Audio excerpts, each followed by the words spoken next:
Welcome back to Office HD, and it's another week of Soccer Down Here, Soccer's Morning Show. John here, you there, and hoping that you are in preparations of taking care of yourself as best you can. For those of you that are outside the immediate footprint, hopefully the weather is behaving. If it is not, then I'm hoping that you are all safe in your environments this weekend, just this week. And that's what a 7-hour drive will do for you. So just make sure the next couple of days that you're very safe, unless you're already involved in it, and staying safe and staying warm and making sure that everything is okay, that we all can get through the winter storm that is going on here in the Southeast and the massive winter storm that's going on in the rest of the country. So just keep an eye on yourselves, keep an eye on each other, and everything's going to be fine. Just make sure that next couple of days you might want to run your spigots just a little bit. Make sure that you don't get your pipes frozen, all that kind of stuff. Take care of your pets, take care of your plants, take care of your people. 3 Ps. So, John here, you there. It's another go-around of Soccer Down Here. Thanks for hanging out with us. This morning, it is Strikers and Keepers Report. Morning, Del. And Atlanta United is in camp, and they're off and running. Obviously, we've got news there. The Thiago Almada update, we'll run through that, and we'll go through what you guys are processing when it comes to that particular piece of information. Miles Robinson got to talk at Cincinnati, and so we have that. We're tracking down Laurel Pfahler to get her perspective on what's going on. No Brandon Vasquez now at that official. Miles Robinson talks. That's official, and we'll see how things are up in Cincinnati and all around Major League Soccer. We are still waiting on an update on Bartosz Slisz, and we will see what the latest is there. If you were looking and stalking on social media, you got to see that his better half was taking pictures of a flight coming over from Europe, and there was some celebrating going on. At least there was inside a glass, whether it was a particular if more than one glass, we don't know. We just know there was one glass. We know they were celebrating. We know they were sitting on a plane. So we do not have an update on Bartosz Slisz, but the numbers look like they've been agreed to at $3.5 million from Legia Warsaw, and we'll see what happens there. Like I said, we'll get into the Thiago Almada situation coming up in just a little bit. Yeah, Ropes, exactly. Crossing fingers that visas get done quickly. We'll keep an eye on that. Sebastian Driussi, by the way, got a green card over the weekend. So he will not count against the international numbers for Austin FC. There's some transactions in Major League Soccer we'll walk through and get you ready for that. But in the gossip, rumor, and innuendo, you've got AFCON, you've got Asia Cup. What happened in the first couple of days of those two tournaments, we'll get into that.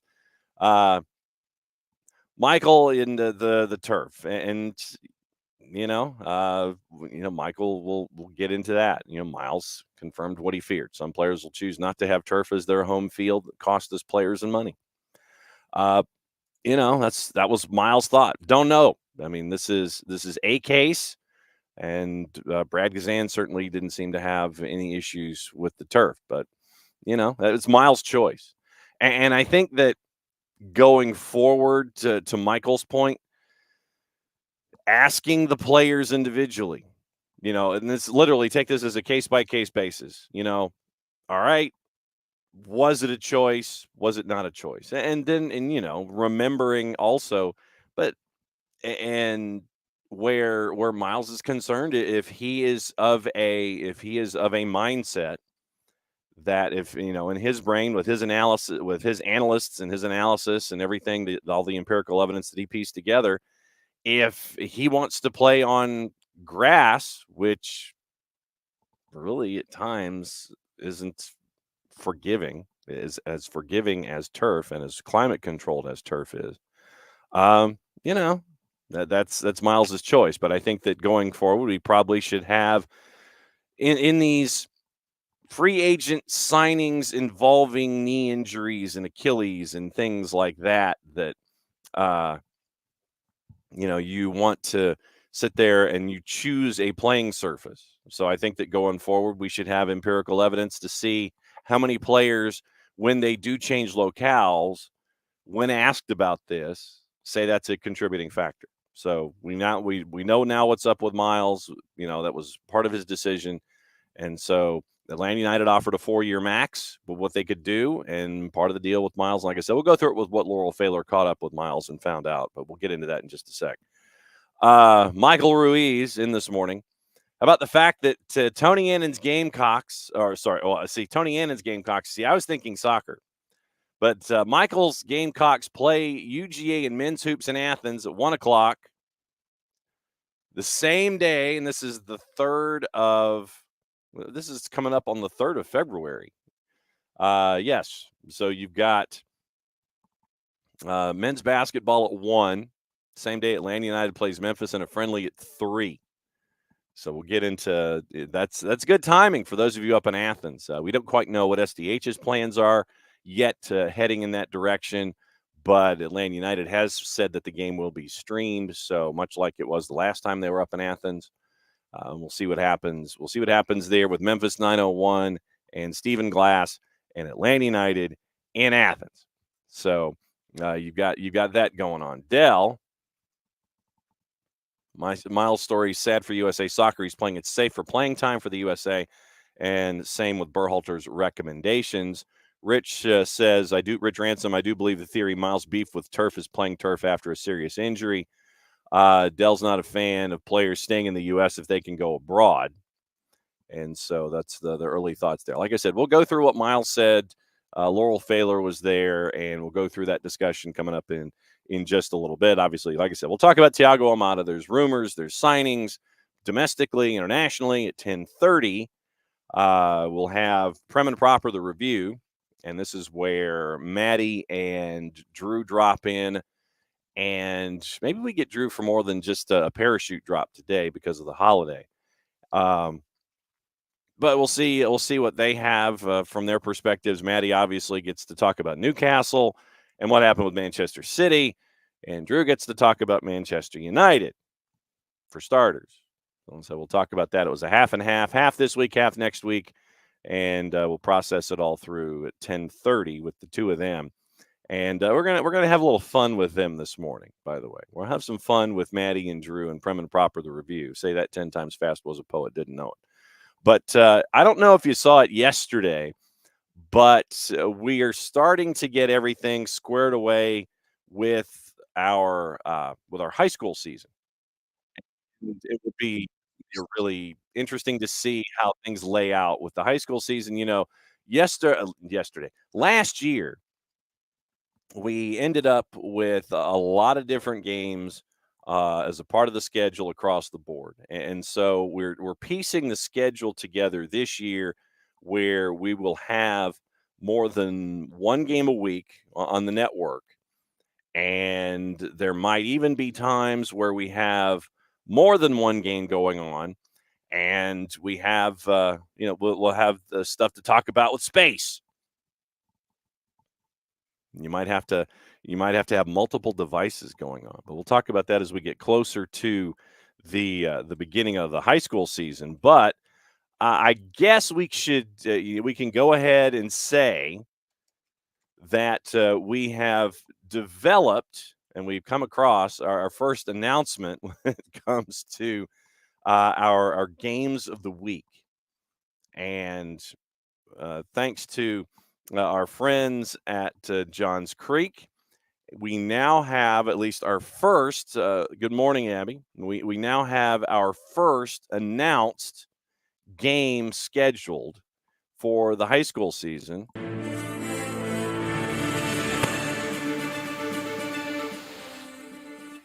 And thanks to our friends at Johns Creek. Johns Creek and J.L. Mann out of South Carolina. J.L. Mann visiting Johns Creek February 15th. It's a Thursday night here on the network.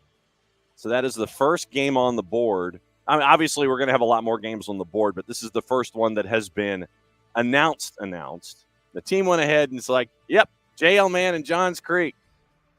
Can't be, we couldn't be happier to have our friends from SDH up there. So Johns Creek hosting JL Man, nationally ranked, and South Carolina powerhouse, obviously, going up against Johns Creek, broadcast on the SDH network. Huge honor to have them doing our game. Very humbling of our friends at Johns Creek to say that. So field setup tryouts are going today, by the way, my friends at Johns Creek. But JL Man at Johns Creek, February 15th on the SDH network. So that's our first announcement for the high school schedule. We're going to have games mainly on Tuesdays and Fridays. JL Man, for those of you that don't know, 4-time state winner in the state of South Carolina, 99, 010, 012, and 015. 5A state champs in girls, 17, 18, and 19. Johns Creek was the state runner-up in 21 and region champs in 21. And they were 5-2 in region, made the playoffs last year, 17, 4-1. So Johns Creek hosting JL Man on February 15th. That begins our high school schedule, at least our announcements of the games in the high school schedule. We know that we're going to have a lot more games. But like I said, that's the first announced game that we're going to be having as a part of the grid. So we've got that this morning. Once again, reminder, we're getting closer and closer to the official release of the Marshall Island scarf. And for those of you that follow them on Twitter, and please do, SoccerFed MI, and you'll see how the last team, the last country without a national team on the planet is piecing things together. And a new round of shipping of jerseys. If you don't have your jersey, new round shipping, I think in the next 8 days or so. But here's our scarf that we are partnering with the Marshall Islands Soccer Federation to help, because they want to do some things here in the States in late 2024, and we are hoping that this can help raise funds for that regard, and recognition for the Federation, all those kinds of things. So that's the scarf. Should be arriving sometime soon here to Office HD, and then when we come up with a price point, we'll let you know. And obviously, the Fed will post sales for the scarf. We'll do that here as well on the web and obviously through word of mouth, those kinds of things. But that's the scarf to help out our friends at the Marshall Islands as they try and do things here in the States late in 2024. So that's the run right there with our friends from the Marshall Islands. And if you don't have it already, there's the jersey, which is pretty sweet. So that's the jersey for our friends at the Marshall Islands. So that's what you're staring. Yes, we can work on a spreadsheet and a delivery schedule. Yes, when we figure out what's going on with the Marshall Islands and all those kinds of things, definitely do it. But like I said, we got to come up with a price point. They got to let us know about a price point. And then from there, we've got to figure out delivery schedules for the Abstermobile and all those kinds of things. Yes, from when they come in, definitely. When the orders come in, the Abstermobile will definitely be put through its paces to help the domestic delivery here in the Atlanta area. Obviously, our friends at the Marshall Islands are doing stuff worldwide with their business. The current Abstermobile, yes, we know what's going on with the current Abstermobile, and she is shopping for more Abstermobiles, or Abstermobile 2.0. So we'll see what's going on there. All right. Opening kickoff. I mean, that was just kind of taking care of business. But opening kickoff brought to us by our friends at Kickoff Coffee. Thank you, Abby, for the better QR code. And that's the QR code for those of you who are watching on Twitch, on the YouTube, and on the 280 character app. That's your QR code for our friends at Kickoff Coffee and kickoffcoffeeco.com. Don't forget to use the code SoccerDownHere15. And thanks to everybody who has been kicking off their day with Kickoff Coffee and kickoffcoffeeco.com. SoccerDownHere15. Use the code. You get 15% off your purchase. They, in turn, take 10%, reinvested into the youth game, youth initiative stuff that they have earmarked. And like I said, this is the QR code that Abby sent me. Compare it to the QR code that I did when I was just shooting it with my phone and the camera off my phone off of the banner. I think it's easy to say that that's a little different. That's a little different. But they, in turn, take 10% reinvested into youth games, youth initiatives. Very, very cool stuff from our friends at Kickoff Coffee and kickoffcoffeeco.com. All right. Later this week, I'm hoping to track down Jessica Charman. And traditionally, there are reasons to catch up with Jess other than just saying hi. And we get to, have Jess come in and discuss what's going on in her orbits. And there are a few orbits that Jess currently is in.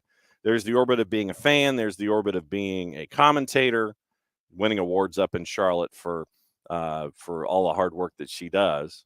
You want to talk about some of the hardest working folks in show business? Jess, Jason, without question.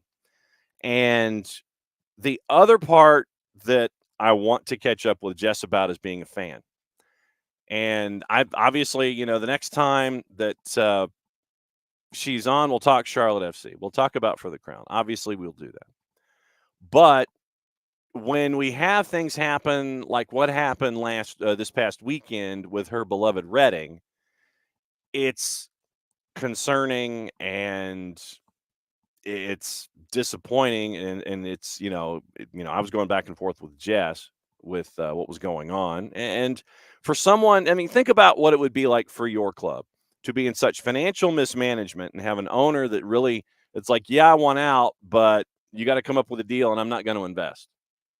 That's where Reading is right now. Four separate times they've had point deductions. And right now they are fighting for survival again, both in their financial being and then in their being of where they currently are in the standings. And right now they're in League One. And this year they've had 4 points deducted due to regulation breaches. Basically, the owner isn't paying anybody on time. Anybody, players, front office personnel, you name it. They had to the caterer at the stadium, the home stadium, got ditched because he wasn't paying the bills, and they had to release an assistant coach because they didn't have any money. Right now, they're in the relegation zone. Relegation zone for League One after 25 matches. So they're past the halfway point of their season. And they are 3 points from escaping the relegation zone right now.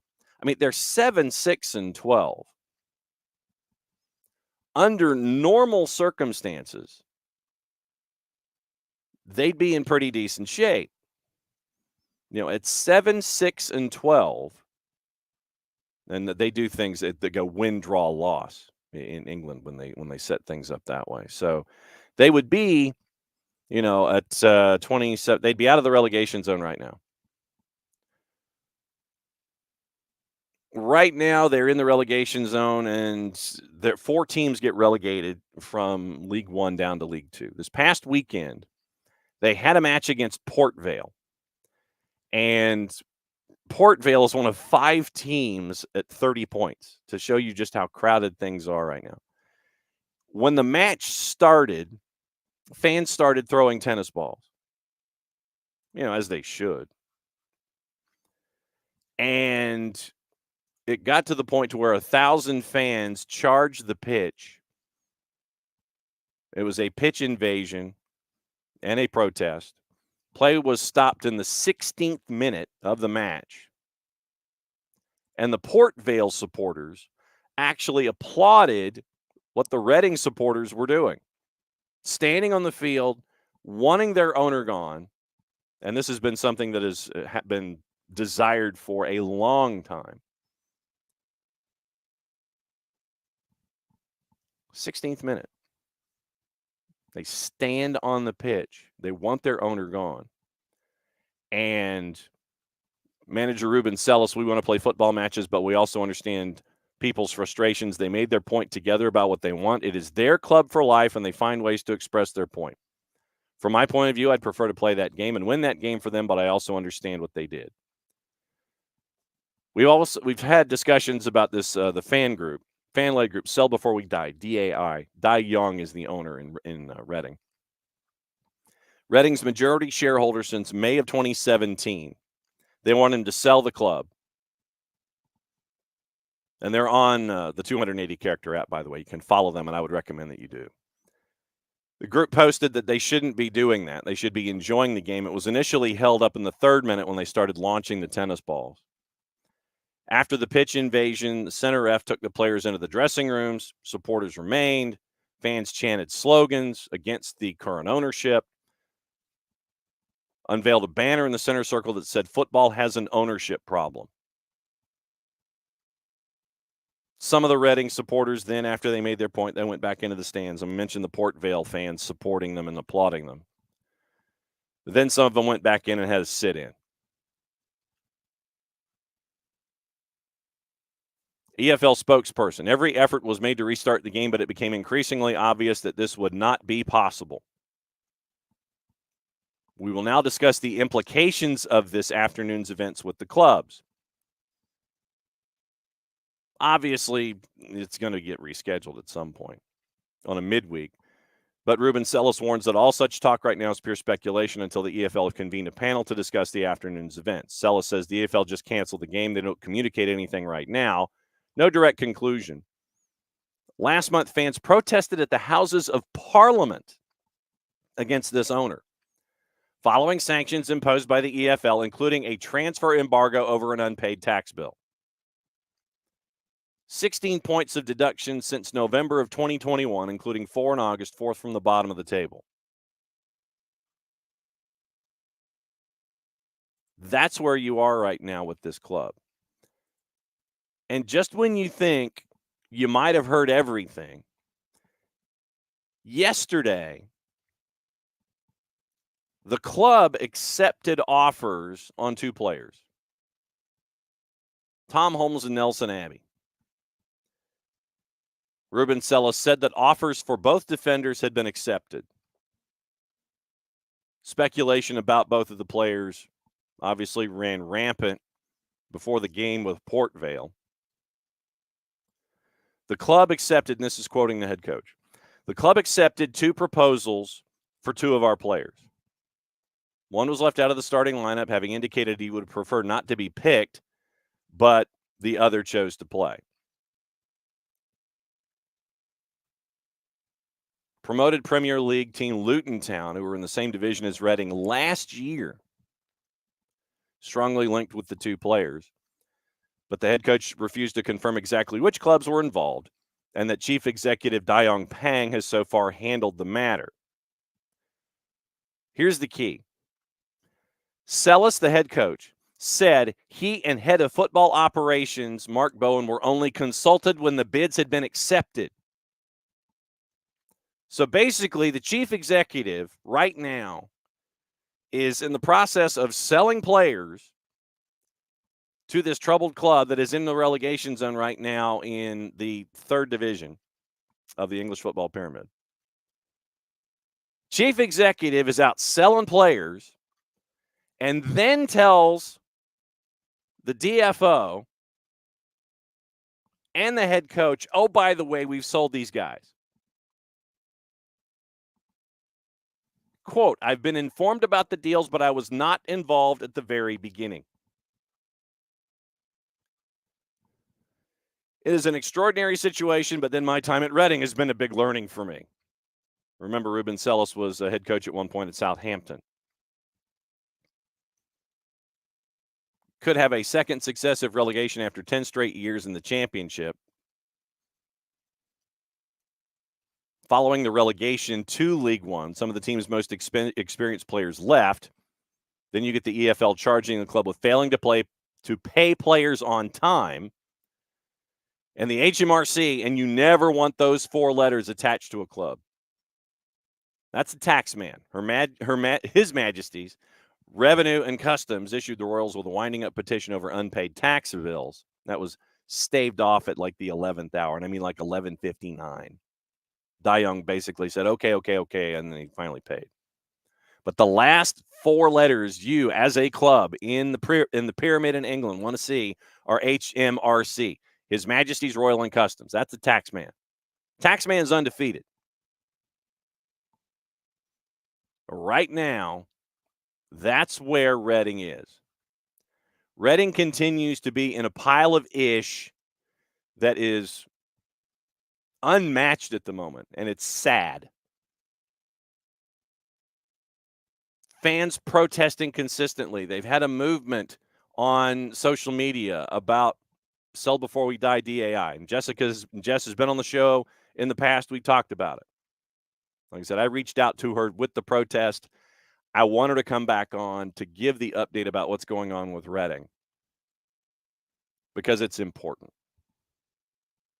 It's important when you are this close to having part of what you've grown up with and a team that has been around since, I think, 1871 taken away because of stupidity. Stupidity from an owner and from, frankly, the EFL from kind of sitting on their hands, not taking receivership of it. At least folks might get paid on time. At least the caterer might, actually be there. You might have as many assistant coaches as you need. You might be able to function. But the guy clearly has no interest in this club and owning it and treating it the way that you should. Not even just the bare bones investments. He was close to selling a couple of times and then due diligence. And then he's like, nah, not enough. Pay me more. Those kinds of things. So Reading's a pain in the ass. The Die Young is a pain in the ass for Reading. And so hopefully we can get Jess on the show this week to talk about Charlotte, what's going on up there, what's going on in the colleges as we get ready for high school season, what she's looking forward to that, but specifically Reading as well. Reading's a mess. What else is new? That's officially opening kickoff, brought to us by our friends at Kickoff Coffee and kickoffcoffeeco.com. There's your QR code for those of you watching on YouTube, on Twitch, and on the 280-character app.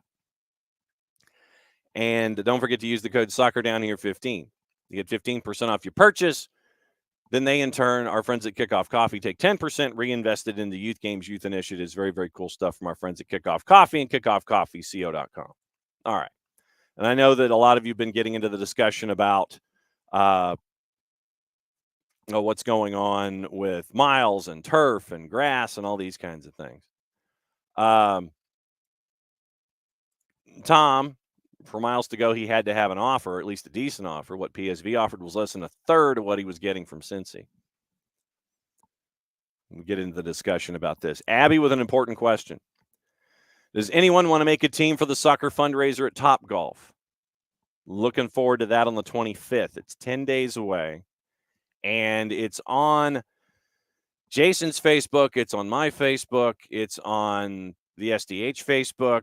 Everything that we share once. And even if you can't get a team together, actually tell you what, Abby, talk to Bart. Bart can't make it, but he was this close to having a foursome. So, Abby, talk to Bart, who won a tournament in Las Vegas over the weekend, by the way, being in net. Talk to Bart and see if the remainder of Bart's foursome and your group want to get together and get a couple of folks there and dive into it. So 10 days away at Topgolf in Northwest Atlanta. And it's a great cause for mini pitches in the Southern Crescent. So keep an eye on that. But yeah, Abby, talk to Bart and get those two groups combined. And then that way you can sign up for it. Looking forward to seeing people there.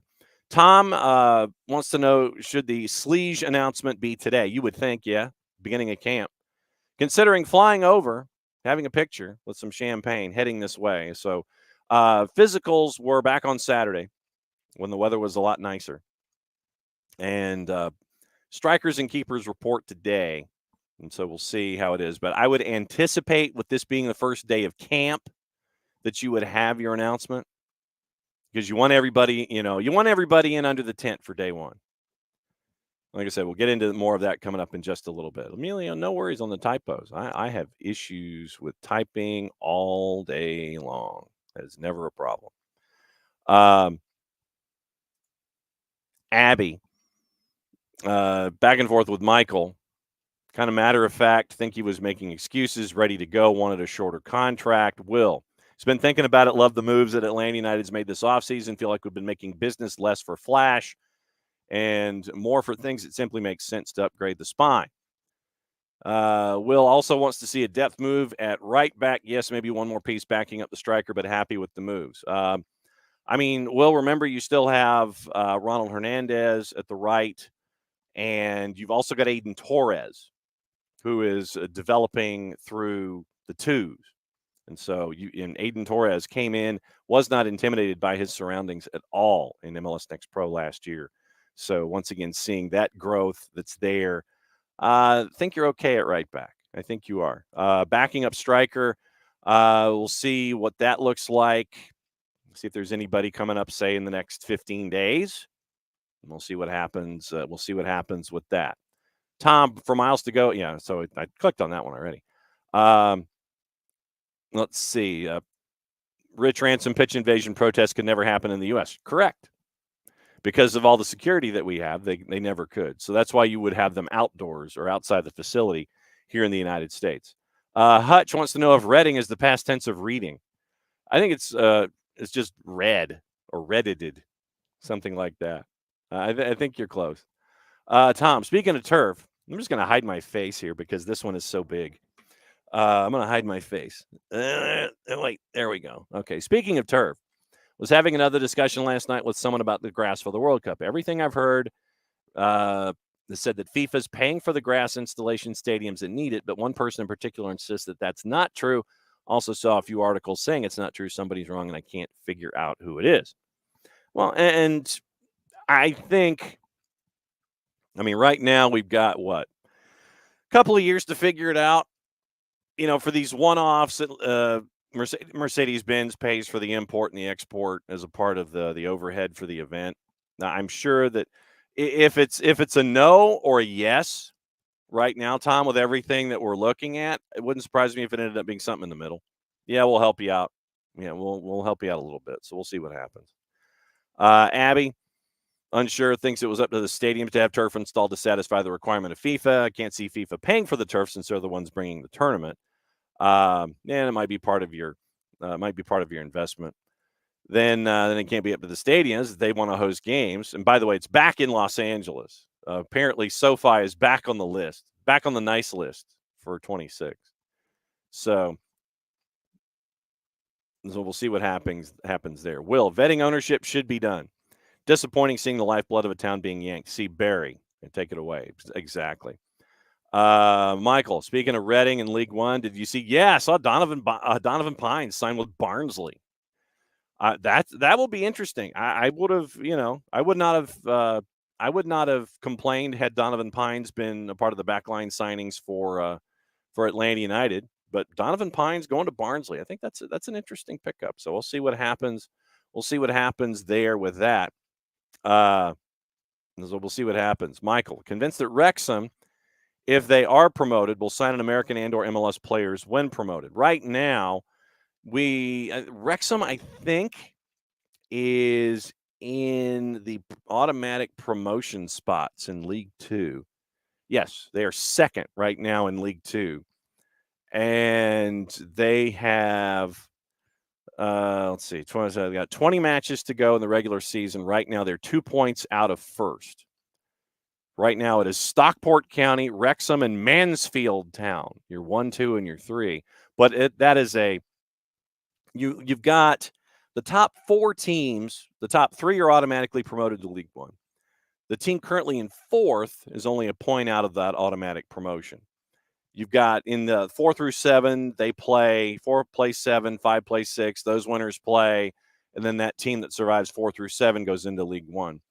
But then you start to get, after 5, you start to get the teams that are, kind of separated from the pack of the champions, of the ones that are looking for that automatic promotion. But it is still a mess.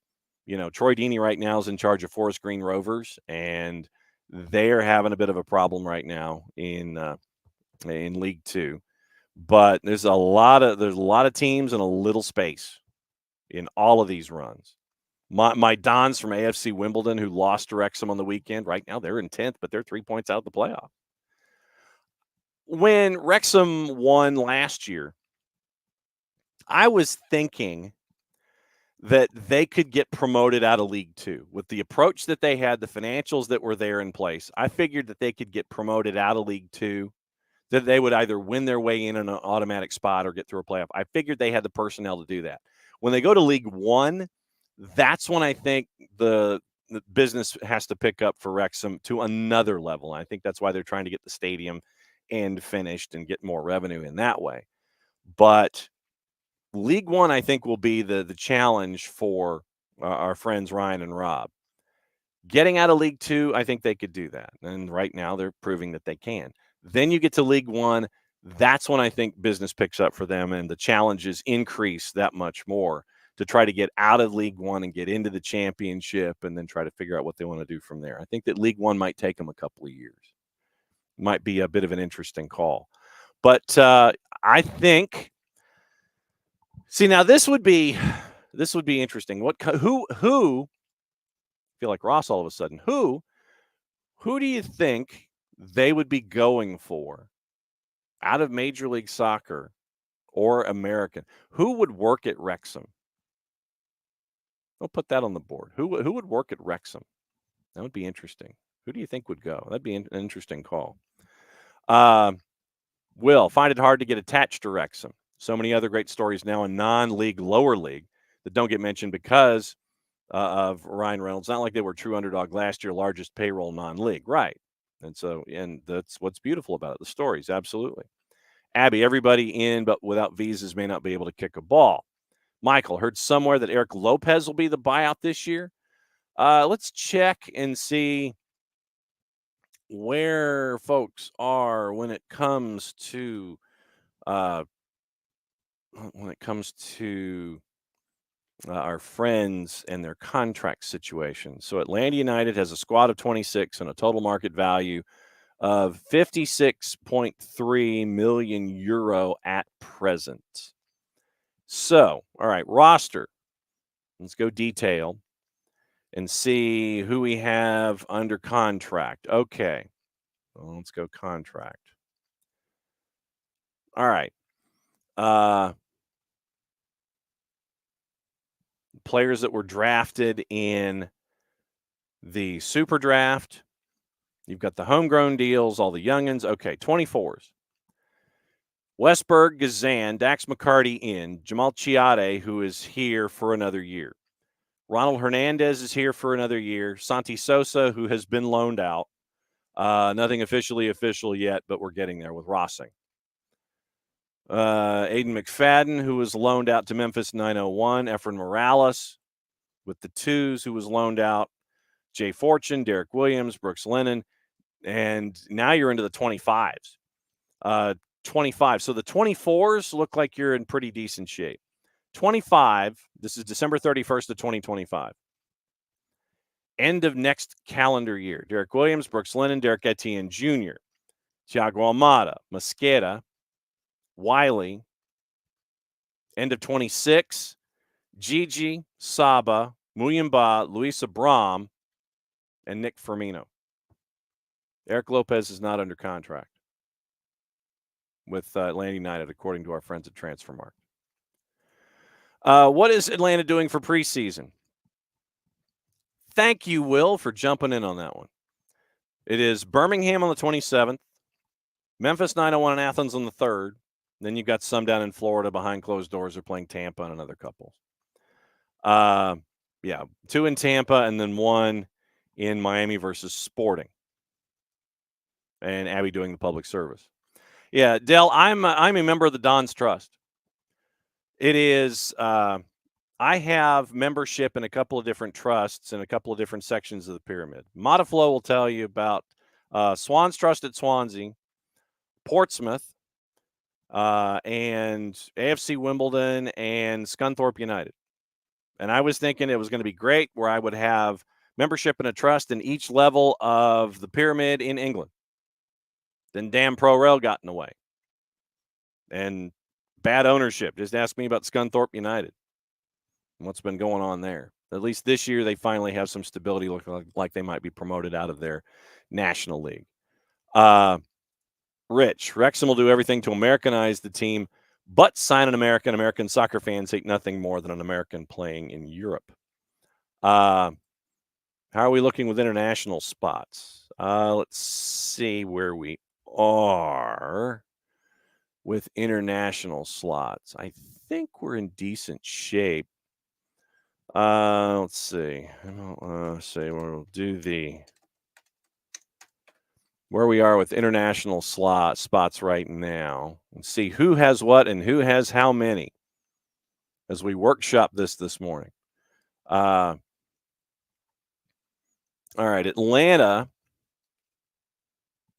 and this is somewhat old. Yeah, this is old news. They had 8 at one point, and this is old. Yeah, we got to figure out international slots. Yeah, that's an old one. Let's see, rules and regs, roster rules and regulations, next pro guidelines. I think we're okay. I don't have the numbers right in front of me or easily accessible, but I think, Amelia, we're good. Dell, starting lineup graphics somewhere. MLSsoccer.com had their instant analysis, and they had breakdowns of all of the Eastern Conference and the Western Conference rosters as they stand. I would take the information, but I wouldn't take the factual layout of the depth charts, because we looked at the depth chart of Inter Miami as an example and saw major holes. So the information is there with the players, but don't look at the depth charts themselves because of everything else that's in play. So MLSsoccer.com had their stuff. So that's what we're staring at this morning when it comes to international slots. Now, Thiago Almada. We're finally, morning, Alex. Finally getting to Thiago Almada after 40 minutes. Right now, as things stand with Thiago Almada, it appears, and once again, this came out on the weekend, that Atletico Madrid, and we talked about this a little bit late last week, Thiago Almada and Atletico Madrid, it looks like that Thiago Almada and Atletico Madrid, there's some chatter. Very high on the wish list for Atletico Madrid. And so we'll see what it looks like with Thiago Almada. But there was some key movement that had to be done. It was like if Angel Correa at Atletico Madrid was going to the Saudi Pro League, then that would mean that Thiago Almada would be working his way into Atleti. And I know that we were all looking at price tags, say, in the neighborhood of 30 for transfer. But we also discussed late last week the idea of taking less, keeping a percentage of the pass, and that having a benefit for Atlanta United continually throughout the career of Thiago Almada, where if you ended up with, say, 25 and got 15% of the pass, or, something just to make the math easy, if you did, say your mark is 30 million euro. That's your number. You go 25, you get 15% of the pass or something like that. Or just for the sake of math, if you went 20 and got a third of it, something somewhere, or 20%, somewhere in there. It appears, according to our friends at AS, that this morning you were looking at the possibility, or yesterday, that Atlanta United would go down somewhere in the 22 to 25 million euro range and do Atleti a solid. But that to me means that you would end up with a piece of the pass and not just a straight up transaction. So you've got that with what you're staring at with Thiago Almada currently. So if we were looking at 30, you went to 25, 5 over 30 is 16%. So, 15% of the pass, somewhere in there, 20% of the pass. That's what you were staring at. Doing Atletico Madrid a favor, Thiago Almada has mentioned in interviews in the past that he wants to go to Atleti. That would be like one of his dream locations. Diego Simeone damn well would love to have him. We all know that. So then this morning, you are looking at possibilities, and this is a couple of from Juan Navarro at Fichajes. Between 22 and 25. And here's how it was translated by our friends at Fichajes. Last week, various media alluded to the possibility that the Argentine Angel Correa succumbs to the siren song of Saudi Arabia. Although not all the players who immigrated to the Middle East in the summer have managed to adapt to the new environment, the South American seems welcome to the idea of committing to a club that guarantees a more than succulent salary. And so Fichajes, the American entity, could accept his departure in January for a figure of between 22 and 25 million euro, an amount that, depending on the money paid in Correa, could be affordable for fans. Furthermore, the fact that both players share a representative, Agustin Jimenez, could facilitate the operation. So you're looking at 22 to 25. Correa and Almada have the same representation.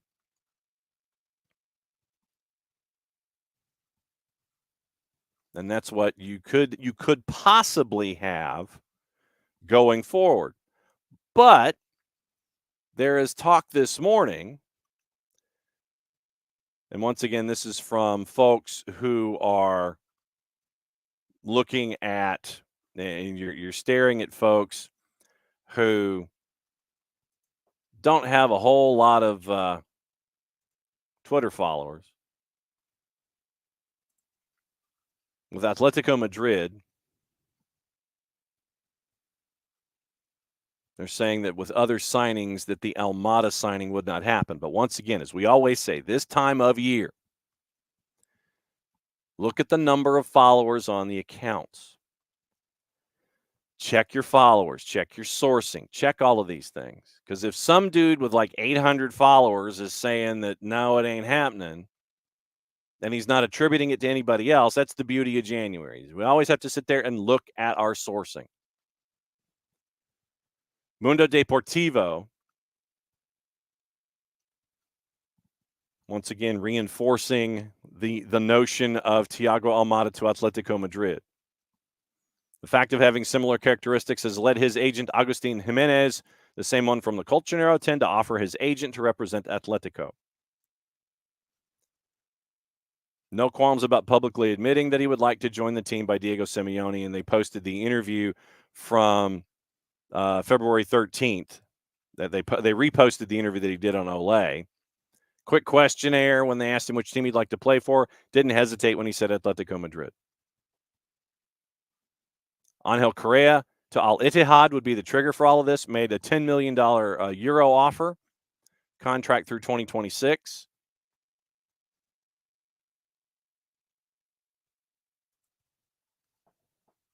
And that's the latest right now. So you have some dudes who are saying because of signings that Thiago would not happen. They don't have a whole lot of followers. So Correa looking to leave. Almada, same agent looking to come in. So we'll keep an eye on all of that. That's the Thiago Almada saga as we know it right now. And there was discussions about possible, the replacements for Thiago Almada. And the name that kept popping up was Claudio Echeverri. Right now, Echeverri looks like he is going to be signed by Manchester City. There have been discussions with River Plate back and forth about this kind of thing. And then they would loan him back to River Plate. So they would sign him and loan him back. Spend a year on loan at River Plate after sealing the transfer to Manchester City. City are expected to seal the 18-year-old signature this month from the same club they signed Julian Alvarez 2 years ago. City paid £14 million for Alvarez. and allowed him to spend 6 months back on loan at River until the beginning of the 22-23 preseason. Manchester Evening News is saying that Echeverry would be taking the same route. Younger than Alvarez. River Plate confirmed the midfielder would remain with them for a year until January 2025. Enzo Francescoli confirmed the transfer will go through. Echeverry will remain at River for 12 months as a part of the arrangement.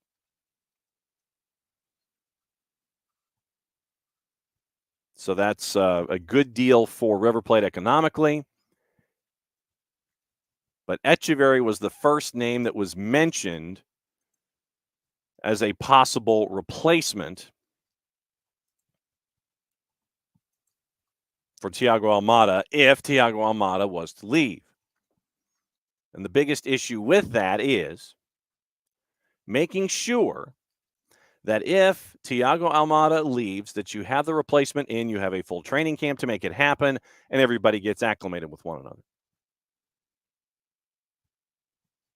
Right. Tom, if Almada's going to happen, need to happen soon in order to get that replacement and get the replacement in. Yeah, and that's the thing. It's like this is not a transitive kind of a thing. It's not like you wait until your outbound is done before your inbound starts. Oh no, what do we do? Oh no, what do we do? We've lost a player. Let's go find a player. So we'll see, but you know that front offices worth their salt have been looking at contingencies for whomever for a long time. A long time. And so, as Will mentions in the Twitch pitch, been knowing that Thiago's wanted to go since the summer. And so, basically, you know that you're only going to have Thiago Almada for a very short period of time. You are continually looking at the landscape, trying to find folks that would fit what you want to do and make sure that that player can be brought in at the same time that you know that you're going to be getting a decent amount coming back so you can invest that into the new player coming in. It's just the way of the world. It is not something that is out, in, out. Oh, no, we've lost somebody. Let's go look. No, you've been looking for quite some time if you're a front office that's worth your salt. But the early discussions about Echeverry from River Plate, Manchester City's been in the driver's seat with that one for a while, and it looks like that one is going to be locked in. But once that does happen, once again, Atlanta United's front office, they're looking in other directions in South America to see about the playmakers.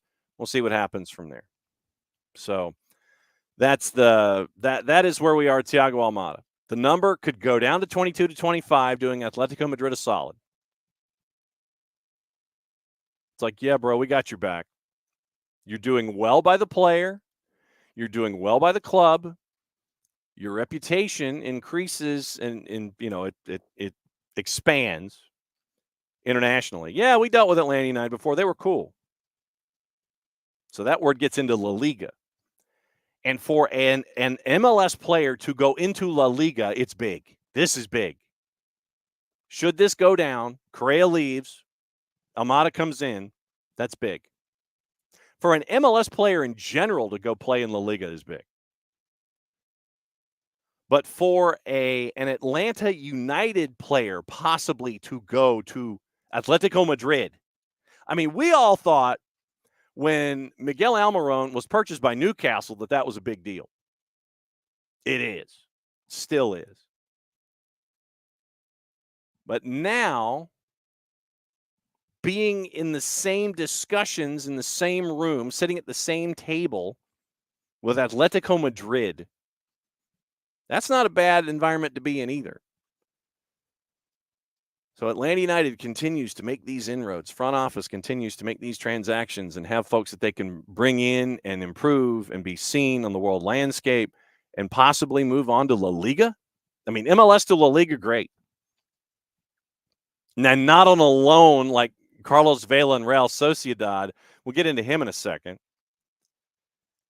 But the idea of an Atlanta United player going to Atletico Madrid, the possibility, the discussion, the fact that it is even a discussion is huge for Atlanta United. Like I said, we thought that Miguel Almiron to Newcastle was big. Having a player possibly, probably, maybe, perhaps, going to Atletico Madrid if everything falls into place. Like I said, Correa has to go to the Saudi Pro League first. Then that makes the opening, and Atleti's interested, Thiago's interested. So, but just the fact that you're having these conversations shows you what the front office of Atlanta United is able to do when it comes to their personnel and see the future of individuals and move them on. I do not anticipate, unless somebody just comes and opens their wallet and dumps it out right there on the, it goes Scrooge McDuck in a conference room. I don't anticipate it being the largest transfer in the history of Major League Soccer with the money up front. But the value of it for Atlanta United down the line, if it's that 22 to 25 and keeping a percentage of the pass, and then Thiago Almada, if you got 15% of the pass and he goes from Atletico Madrid to whomever, and it's a massive transfer, you're still getting coin. That's big. So that's where we are with Atlanta United. Who currently are the DPs? The Atlanta United DPs. Hang on just a second, Abby. Let me see if I could spell the word players, and I could come up with your answer. It is, the GG is one.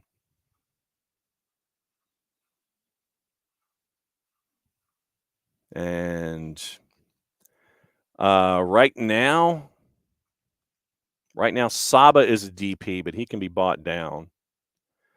And Thiago is a DP. So those are your DPs. So it's Thiago, Gigi, and Saba. But Saba can be bought down. And frankly, Gigi's base is 1.7. Gigi's base is $400,000 less than Saba at 2.1. And Almada's at a 2.3. Guaranteed compensation for 2023. Guaranteed compensation for 2023 was 2.3 for Almada, 2.1 for Saba, 1.7 for Gigi. So those are your DPs at the moment. Miles. I know that we wanted to, Almada, Gigi, and Saba. So Miles Robinson, and I know that we wanted to get into what Laurel Failer got to see with Miles Robinson. I know that we want to talk about that. 10:30, once again, bottom of the hour. It's Prem and Proper, the review with Drew and Maddie. And they will go over their stuff. All right. So Miles is excited for more growth with FC Cincinnati. This is from Laurel. Not concerned about getting a late start with the rest of the club because he's training at a high level with the national team, and in the end, that should make him better prepared for the season. FCC players scheduled to report yesterday, training to begin on Tuesday. U.S. camp began Monday, runs through this coming Tuesday in Orlando before they head to San Antonio for the game against Slovenia January 20. So Friday, here's what Miles said. Definitely great to formally meet some of my new teammates, so at least I'm more familiar with some faces come preseason. They're obviously great guys. It's great to get dinner with them, just kind of understand who they are as people, stuff like that. Very important that you build those types of connections and bonds to make us stronger on the field. Robinson, one of the top MLS free agents this offseason after his contract with Atlanta expired, certainly a welcome addition.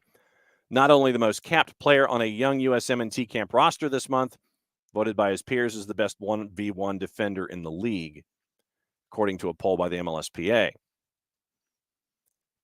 Then the discussions with Ian Murphy, who was also a part of Q&A, fellow defender. I don't think I've seen him get dribbled once. Don't think he let anything past him so far since he's been here.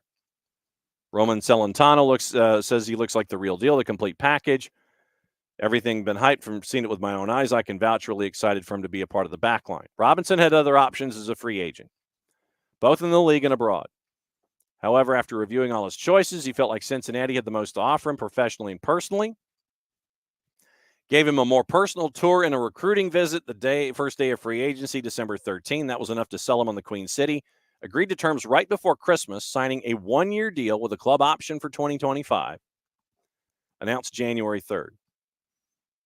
Of the visit, initially, they had one of their planes come get me. I met with some of the owners. Then I met with Chris Albright and with my agents. We were flying all there together. But I think just the energy that I got, it seemed like from the top to the bottom, everyone was kind of like in line and on the same page. And they seemed very, like, not only excited to have me, but, eager to, like, get me better as a player and as a person. And I think everyone seemed like they were kind of on the same page, just the way they treated me. I mean, I felt the love for sure.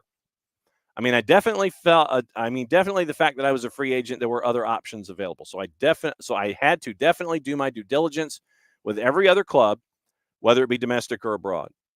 But after everything, I decided to choose Cincinnati based on so many different factors. But on the field, off the field, I think this is going to be a great situation for me. Definitely excited to perform. Not everyone agreed with Robinson's decision. Jesse Marsh said it was a bit of a shame that Miles stayed in Major League Soccer because, quote, a player like him has to be in Europe, has to be testing himself, has to be pushing to be the best that he can be. Robinson was made aware of Marsh's comments through family members that saw it on social media and caught him up to speed, but he said he didn't care about the outside noise. He hasn't second-guessed his decision either. Everyone has the right of their own opinion, so I don't really care what they think of my own life. It's my life, it's my decision, and I'm super happy and excited for my decision. So that's kind of like up to them to debate on my life. But just to be in this situation, whether people are debating my decision, seems like a cool position to be in general. But yeah, I wasn't really tuned in, because in reality, I didn't care too much because I was more eager and excited to get to work with this new team that I've heard great things about, the new coach, all that kind of energy. New energy I'm definitely excited for. But yeah, like I said, I think this is the best decision for me personally on and off the field. So I'm definitely excited to put my best foot forward. He talks about TQL. The atmosphere at TQL, and here's the grass quote, by the way. The atmosphere at TQL Stadium, it's definitely loud. It's energized. It seems like it's full of, smart, intelligent soccer fans that are passionate. Some people want to compare it to atmospheres in Europe, which I appreciate. Obviously, the grass, obviously the great training ground. But it just felt like everyone from the top to bottom, like I said, is kind of on the same page, has the same goals, same aspirations. And I think when that happens, I personally think I'll only play at my best. And that's kind of one of the goals for me, is to have the best season of my career this year. So I truly think that this new environment could bring that out. And yeah, I'm excited. Chance to work on the leadership skills at camp. 17 uncapped players at Camp Cupcake, according to Bart. Still has some things to prove as he seeks to further solidify the role at that first season at FCC. I think just the fact that I have this whole preseason to really get me ready and, ready for the regular season is important. Yeah, last season I didn't have a true preseason. I was still rehabbing, so I kind of just got thrown into that first game of the season, whereas this year I have a full preseason to get fit, to get ready, and I'm feeling great so far. So that's where Miles is. That was the Miles press conference from the Zoomapalooza that they were having in dealing with Miles.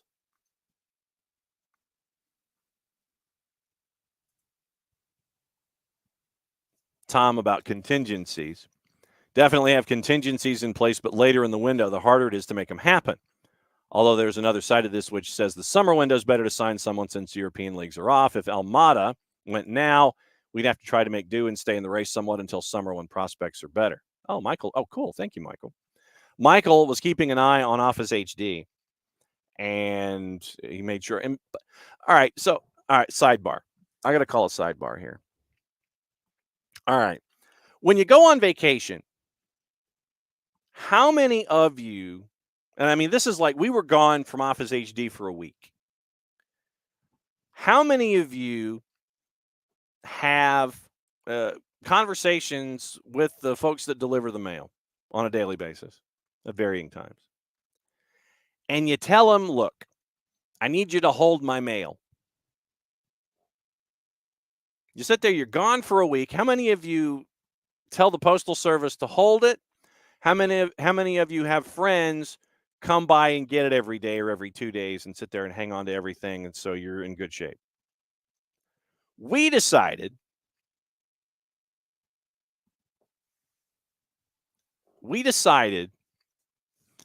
to tell the post office to hold our mail for a week. Send an email and the whole thing. And we thought that, hey, they're saving our mail, and we're going to get a big bin of it tomorrow. We get home yesterday, and literally our post office, our mailbox, is locked shut by a rubber band. There's a rubber band that's wrapped around the pull handle and the flag off to the side to keep it shut.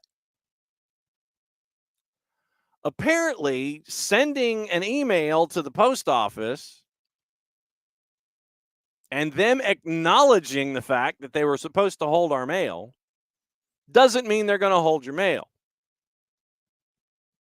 I got in yesterday, and I'm checking just on a lark to see if something was dropped by, and and God bless you, Michael Head, for coming by and keeping our packages from getting wet and rained on.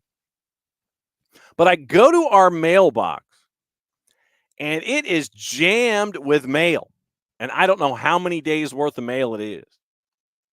But we went back, the boss and I, and we looked at the mail that we sent, the email that we sent to the post office saying, hey, hold our mail. We recognize that you wish to have your mail held between date 1 and date 2. They didn't do it. So I don't know how much mail we didn't get. I don't know how much mail we got.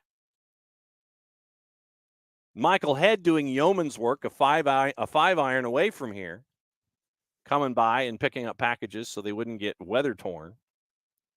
But I didn't know if you guys were the same and had alleged arrangements with the Postal Service and have them sit there and turn around and sit there and go, yeah, we got the email. We know. And then they deliver mail anyway. Like I said, I just wanted to know. I just wanted to know. Michael Head. The Decatur PO does not care. It's horrible service. And Alex, did I sign up for informed delivery with USPS? I don't know what the boss signed up for, Michael.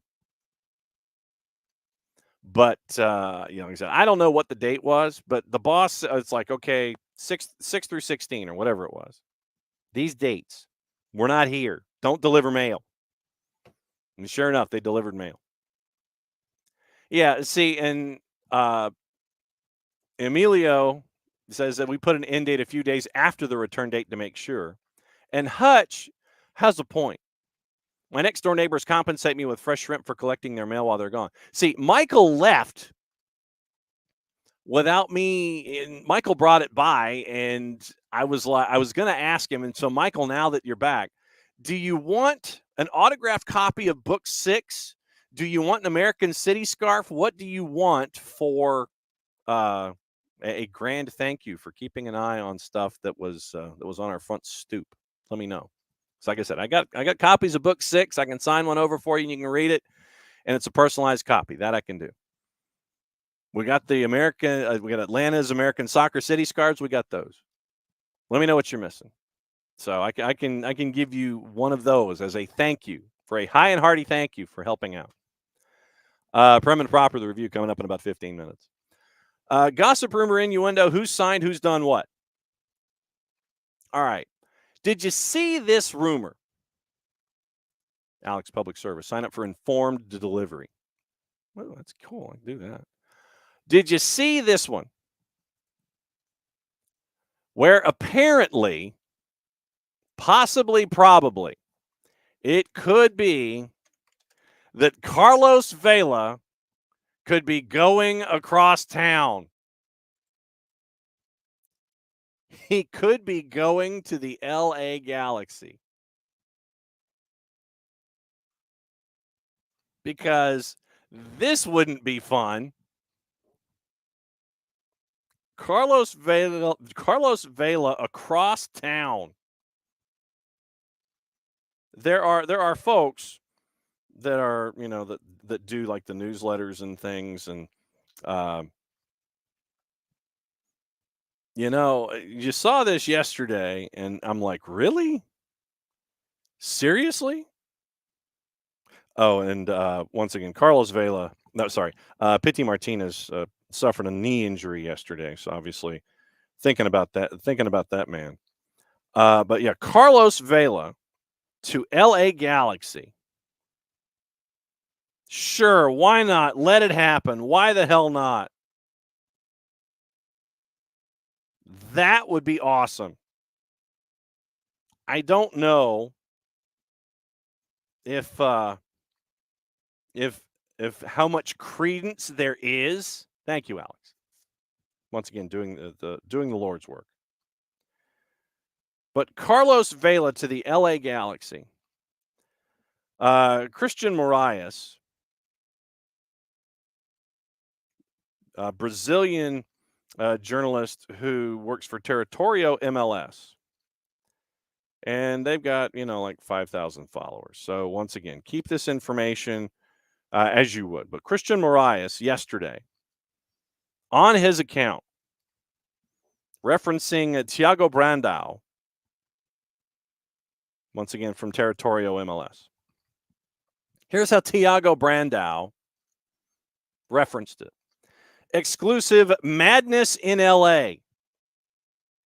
And then he follows it with a Mexican national flag and a bomb. So a bomba, a Mexican bomba. Carlos Vela has deep interest from the Los Angeles Galaxy and has visited with the club. The information is, and once again, this is Google translated, that the Galaxy would be willing to offer a higher sum for the player's salary, something that LAFC is not willing to do. The Mexican player is receiving inquiries from various teams after his contract with LAFC ended, and has also been linked to NYCFC and his former club, Real Sociedad in Spain. Moraes, following up, Galaxy have already made 2 offers. First was for the same amount as LAFC, and the second, sent in the last few days, is what Carlos Vela wants. People involved in the negotiations have told me Vela sees no problem in playing for the Galaxy as he loves the city of Los Angeles. What about NYCFC? Vela's been offered to NYCFC, but the club is not willing to pay what he wants and is currently far away in negotiations. The offer on the table is real. Now it's up to him. Vela at Galaxy is real. Once again, that's from Territorio MLS. And Christian Moraes and a couple of other places. To imagine the chaos in that city if Carlos Vela was to go across town. Carlos Vela, are you blanking kidding me going across town?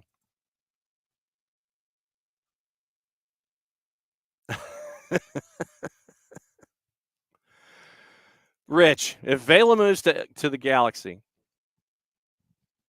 MLS and Apple will shove El Tráfico and Rose Bowl games down our throats even more than normal. Not wrong. They'll be on TUDN, whoever the secondary broadcasters will be in these cases. Apple will sit there and it'll be like Messi and then El Tráfico.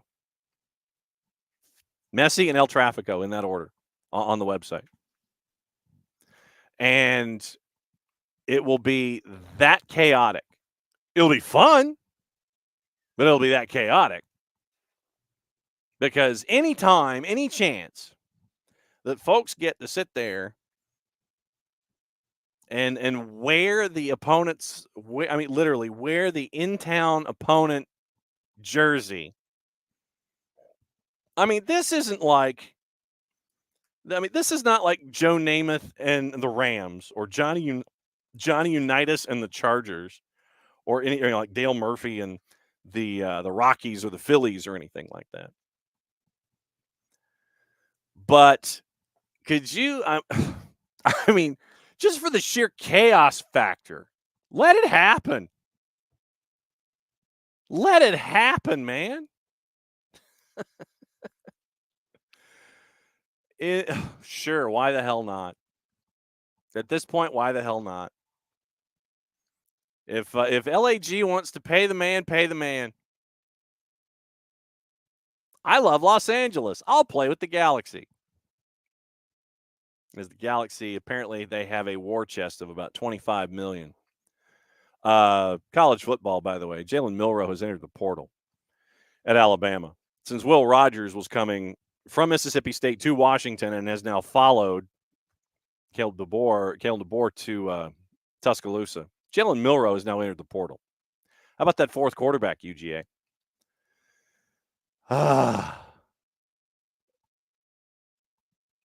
And so we've got all that stuff. Let's see, Hutch, and we're talking about stealing things off of front stoops now.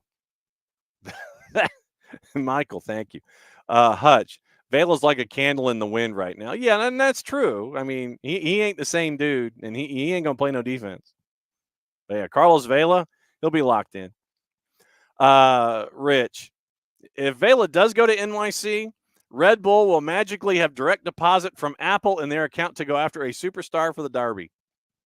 That would not surprise me. But the thing is that Red Bull. So then, what 6'4" midfielder, 6 or defender or center back would you need? Would you immediately transfer Walker Zimmerman to Red Bull?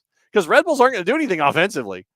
I mean, Sandro Schwartz, I don't think that they're going to sit there and do anything different offensively when it comes to all of this. I just don't see it. I mean, it'd be fun. Don't get me wrong. It's like magically, all of a sudden, you just see a little more AM show up if you're Red Bull. Then Alex, yes. Carlos Vela becomes Carlos Heel. You see what I did there? Yes, I did, Alex. Very nice. This is where we are on holiday Mondays. Will, Dax gives us a heel character to grow spine. I'm ready for Larry Body Slams 2.0. That'd be epic. Dax comes in with 30 to go. He's just ready to stand up and take anybody out. I'm looking forward to it. It's first day of camp. This is going to be fun. Maddie and Drew coming up when both Maddie and Drew show up. Maddie is working furiously behind the scenes. She's doing a whole bunch of things. And so, yeah, when Drew shows up, we'll do Prem and Proper. All right. So, gossip, rumor, and innuendo, things left unsaid as we kind of work our way all around here in the morning. We got Asia Cup. We've got AFCON. AFCON got a little crazy yesterday. I know that's a shock. You had some upsets. Your Monday gossip. Jordan Henderson has been linked with Ajax and Juve, set to stay in Saudi Arabia for the rest of the season because Al Ettifaq, in the league that we neither condone nor endorse nor discuss to any great detail, they're cool with him. It's like, nah, he ain't leaving. He's fine. That's from the 4-letter paper, by the way, so take the information at your own peril. Ajax coach Jan van Schip says there's serious talk going on with Henderson about him moving to the Netherlands. That's from the 4-letter, meaning the 4-letter network, not the 4-letter paper. Manchester United, Newcastle, AC Milan are ready to take West Ham's move away from them for Stuttgart's Serhou Girassi, the striker. Liverpool, Real Madrid, PSG interested in Lille's 18-year-old France under-21 defender Lenny Yoro. Brighton have completed. Now, this signing was big. This was a fantastic get for Roberto De Zerbi. Brighton completed the signing of Argentine U20 fullback Valentin Barco from Boca Juniors for around £8 million. That's huge. Manchester United forward Anthony Martial ready to reject interest from Saudi Arabia because he'd prefer to stay in Europe. West Ham, Inter Milan, Fenerbahce linked with the 28-year-old. Manchester United midfielder Hannibal Mabry, I believe that loan deal has been signed with Sevilla. £17.5 million option to buy, 4-letter paper. Arsenal and Chelsea are scouting Sporting Lisbon's defender Ousmane Diomande at AFCON. Karim Benzema's future at Al Ittihad. Remember, we talked about him in LAFC last week. Uncertain, his future. after he missed training and was subsequently excluded from the club's winter training camp in Dubai. That's according to Marca. And they claim that there might be some angst there with those two. Spurs, Arsenal, Fulham, ready to rival West Ham. Everybody's rivaling West Ham. In a summer move for Feyenoord's forward Santiago Jimenez, Everton, and Nottingham Forest. And this is big. And we'll probably get into it more once Prem and Proper is done for the day. Everton and Nottingham Forest expect to be told today, this is from Ornstein, so you know that it's big, that they have breached the Premier League's profit and sustainability rules for the 3-year cycle up to June of 2023. So Everton and Forest, they're going to get some highfalutin lawyers. There will be billable hours, and they're going to challenge that when it comes to the rules of engagement about what you can lose. Liverpool willing to sell a backup keeper, Shaman Kelleher, for £20 million this summer and have identified Sunderland 23-year-old former England U21 international Anthony Patterson as his replacement. Napoli interested in Chelsea's defender Trevor Chalobah. Sheffield United interested in Bournemouth's defender Chris Mepham. Bournemouth's midfielder Joe Rothwell set to have a medical at Southampton before completing a loan move before the end of the year. Southampton also targeting a winger on loan this month. Manchester United 21-year-old Ivory Coast international Amad Diallo, and Bournemouth's David Brooks on their short list. That is the short round of gossip, rumor, and innuendo. Now, what to watch and where to watch it. If I could type and let you know where things are. Soccer on TV today. Once again, we got AFCON, we got stuff. And I've got to log into my membership again. What is this? I'm going to sign in with a password. There's my password, so sign me in. It's not hard. Login successful. Of course it was, because it was my password, people. AFCON, 9 noon and 3. So Senegal and Gambia is going on right now. Being an Espanol, that's your simulcast. And you can pick up BN and AFCON at Fanatis, fntz.co/soccer down here. Helps out the network, helps out them at Fanatis as well. Jason got me hooked. I blame him. It is BN, it is AFCON, it is CDO for the fans, Gold TV, Liga One Max, Tay, all these networks, Nuestra Tele, it's all there. So you can watch true degenerate nations like the Serie Rio de la Plata's on Gold TV tonight, 6 and 8:15.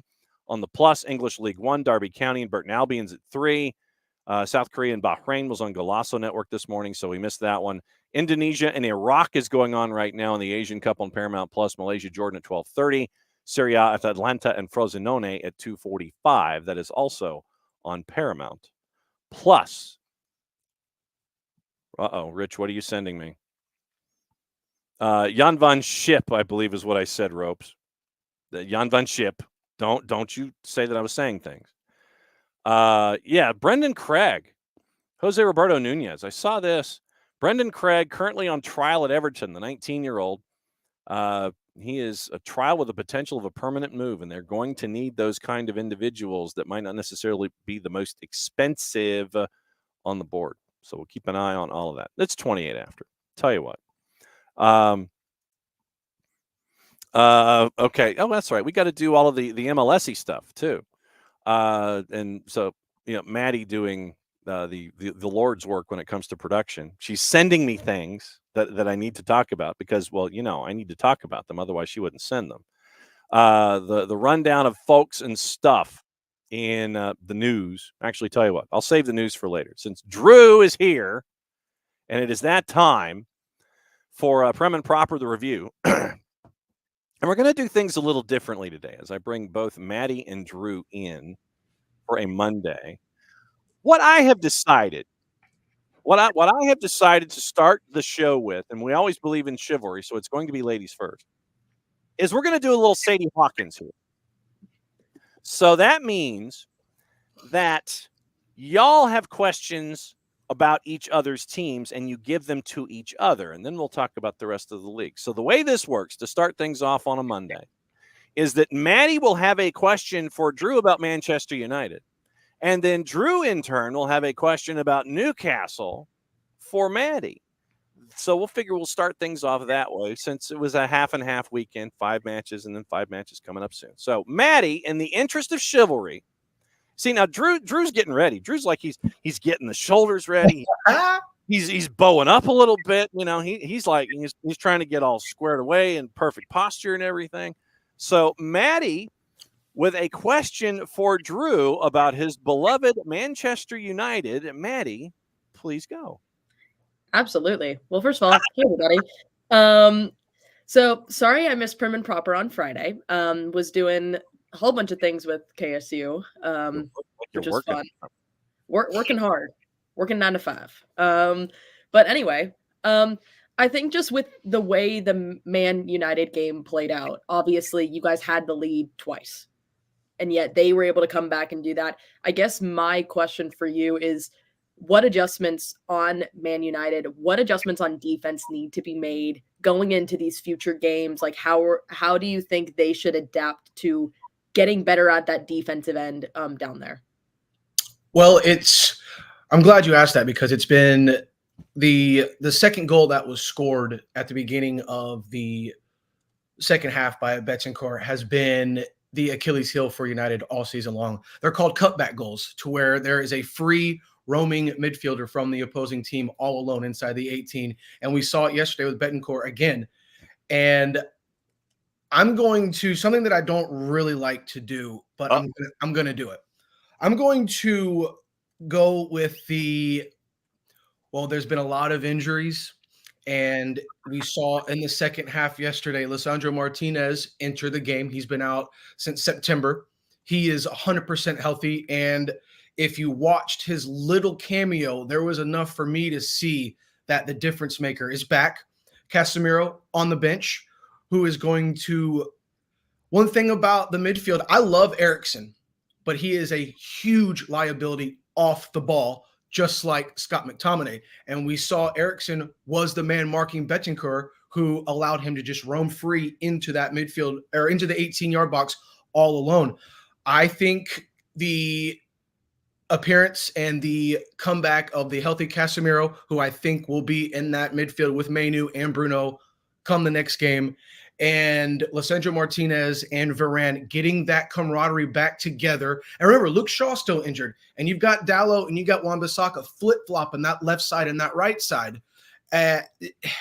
It's very difficult to have that camaraderie when you're not playing your same position. Look at Rashford, for example. He's back on his number one position on the left side. He's assisting and scoring goals. But United still hate him and still want to slit his throat, which is very weird to me. They're a very, very fickle fan base. So to answer your question, I think the writing is on the wall. With Casemiro coming back, it's going to help anchor that defensive unit in the midfield a little bit more. And I think we can all agree that Kobe Mainu is the best player for Manchester United right now. And he's only 18 years old. Beautiful part. So now, once again, in return, since the question has been asked one way, we go back the other way. And so now it is time for, and this will obviously be a follow-up conversation that we will have after this particular answer is given by Maddie about this particular match that happened on the weekend. Drew, your question for Maddie about how her beloved Newcastle and what happened this weekend. What a game, you know. I'm not too sure anybody in the respective Premier League world was expecting what happened to happen. It was very exciting, very fun to see. But we both know, just like United, Newcastle have been complete Dr. Jekyll and Mr. Hyde. You have no idea what the next week is going to bring with both of these clubs. So my main question and my main concern coming out, at least of the last 2 months, and I think we've talked about it before, and I want to know where you're coming from and what you think, is Eddie Howe going to be at the helm of Newcastle United come August of 2024? Ooh, that's a good question. I didn't know what I was expecting either. I was just like, I didn't know what question I'd be asked. Ooh, I go back and forth on it a little bit, at least especially in the last couple of weeks I have, because I feel like he's doing things right, but there are also moments where I'm like, I don't know. I don't think he's a bad coach. I think, and I don't like doing it either, but it literally is the topic of conversation every time we talk about Newcastle. The injury plague that we have been given this season, it's hard. You know, you see in the back line, we had what, maybe 3 17-year-olds on the bench. Like that shows you how far we're reaching to get players because we're so backed up on injuries. Yep. And so I think Eddie Howe is doing the best he can with what he has. But with that being said, you have injuries, but you still have a lot of talent on that bench and on the field. And so to me, it's like what isn't clicking and what's not happening. For me, that's the defense. I think we have a great striking thing up front with Isaac, Almiron, and everyone up there. Our defense has been struggling in these last couple games. I mean, especially in the Man City game. I mean, I was watching the highlights again this morning because I just needed a refresher. And I was sitting there, I was like, why aren't we defending the ball? Why are we just letting them score? Like, it always seems so frantic. Like we have said things put together, but then as soon as that ball gets in the box, it's like no one knows what to do. It's like frantic. Everyone's trying to get it. So, I mean, to answer your question, I don't think Eddie Howe's a bad coach. I think we'll see him again. I think he will still be the head coach at the end. But again, that just goes on to say how these next couple of games go. Like what's going to happen and how is he going to adapt to these changes and what needs to be done. The level of patience with Amanda Staveley. Go ahead, Drew. I just wonder, Madison, I wonder how much patience the Saudis are going to have. You know, I mean, one thing that I can see, one thing that I can possibly agree with is if he does stay, he's been granted a leash. He's got a little extra long leash because of the Champions League qualification. You lost in the final of a tournament last season. If he can keep them in Europe, top 5, I'd argue he gets another 12 months. That's just my opinion. I think you're right. I think he's deserved a little bit extra time due to that injury plague. I agree with you. I would agree with you. I think if we get below that like number 5 mark, I think questions are definitely going to arise and be like, okay, do we like what's the next step here? Because especially with how we finished last season too, exactly. It's the expectation. I think we're just gonna have to see how these rest of these games go because depending on how well we play in these next couple of games will really be the difference maker in how we stand in the rankings and also where everything else is going to fall. It's crazy how similar United and Newcastle situations literally right now from the last like 18 months. You could literally look at both teams and say, my gosh, what has happened in the last 8 months? Mm-hmm. You look at the match, and we got the return, but more of a return, not the return, but more of a return of Kevin De Bruyne. Oh, he's a phenomenal. And the thing is that Kevin De Bruyne looks like he ate Kevin De Bruyne. I mean, dude he looks like a Russian. He looks like Aiden Hutchinson out at the 9. And like he's going to go chase after somebody. But look, I know, and I kid. I know that this is because he's got to get back into playing shape and he'll drop, 15, 20 pounds and he'll be back to being the svelte Kevin De Bruyne that we're used to seeing. But to see Kevin De Bruyne go out there and have a goal and an assist where he's just still trying to get back into game shape and game state and figure out what's going on. Like I was mentioning in the Twitch pitch, I see it, and Tom Russo says that he might be the best player in the world. Ridiculous. And then I said, yeah, and he's XXL Kevin De Bruyne. Right? I mean, it's just insane what a guy, Maddie, what a guy like Kevin De Bruyne can do, even when he's not 100%. Oh, yeah. When he came into the match at the 69th minute, I was like, I was nice. Like, okay. I was like, we're losing. Especially after that goal. When he scored that goal, I was like, okay, well, I was like, it's over. I was like, it's done. I would be happy with a tie. It's just, I could. We're not here to listen. It's fine. Yeah, we are. But, you look at Manchester City, who's not losing a lot of folks, Drew, from AFCON and Asian Cup.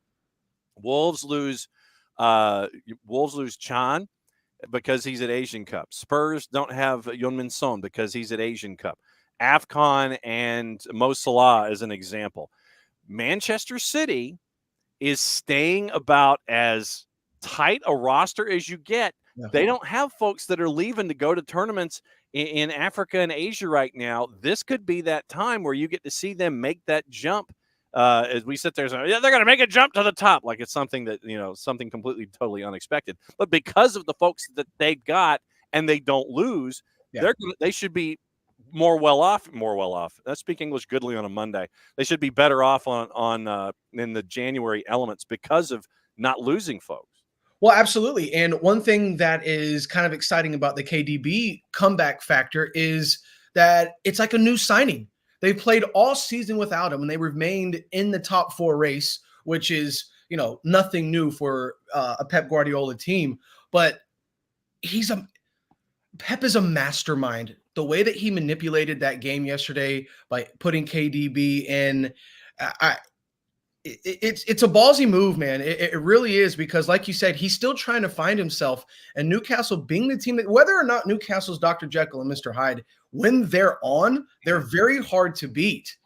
And, talking back to, bringing back to the point of, KDB being like a new signing, we also have to remember that City's been without Haaland for almost 2 months, who's due to return in a couple of weeks. So that's going to be like 2 new signings for them within a month span. And let's see, we've got the best midfielder in the world coming back healthy and the best goal scorer in the world coming back healthy. Yeah. It's gonna be you're gonna have Holland and then KDB. They're gonna be unstoppable. Like, I mean, literally, they're gonna be unstoppable. We're all just gonna be here being like, well, you know.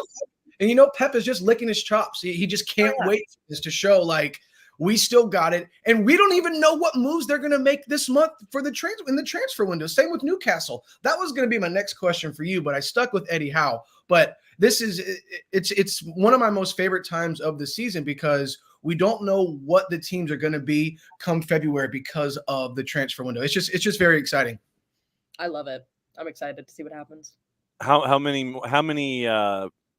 Maddie, what are you anticipating moves wise with Newcastle? I mean, you get healthy, it's like signing new folks, but you could have your own unhealthy starting 11 and your healthy starting 11. So, I mean, do you make any moves in the outside, or you just kind of sit there and hang on to the tent pole like Al Roker in the Hurricane, like you're waiting to make sure that that the hurricane's over? What do you do if you're Newcastle? I feel like if we're smart, we would try to look for someone, especially just trying to fill in those areas where we've lost people. I'm trying to remember. We have so many injuries. I don't even know. Every single place get a No. I really don't. I don't know, because I don't, at least from my area, I don't think I've seen many rumors. Yeah, no, you've been kind of because of FFP, which could be chasing after Everton again and Forest, because like when you bring in 43 players, you might be losing money if you're Evangelinos Marinakis.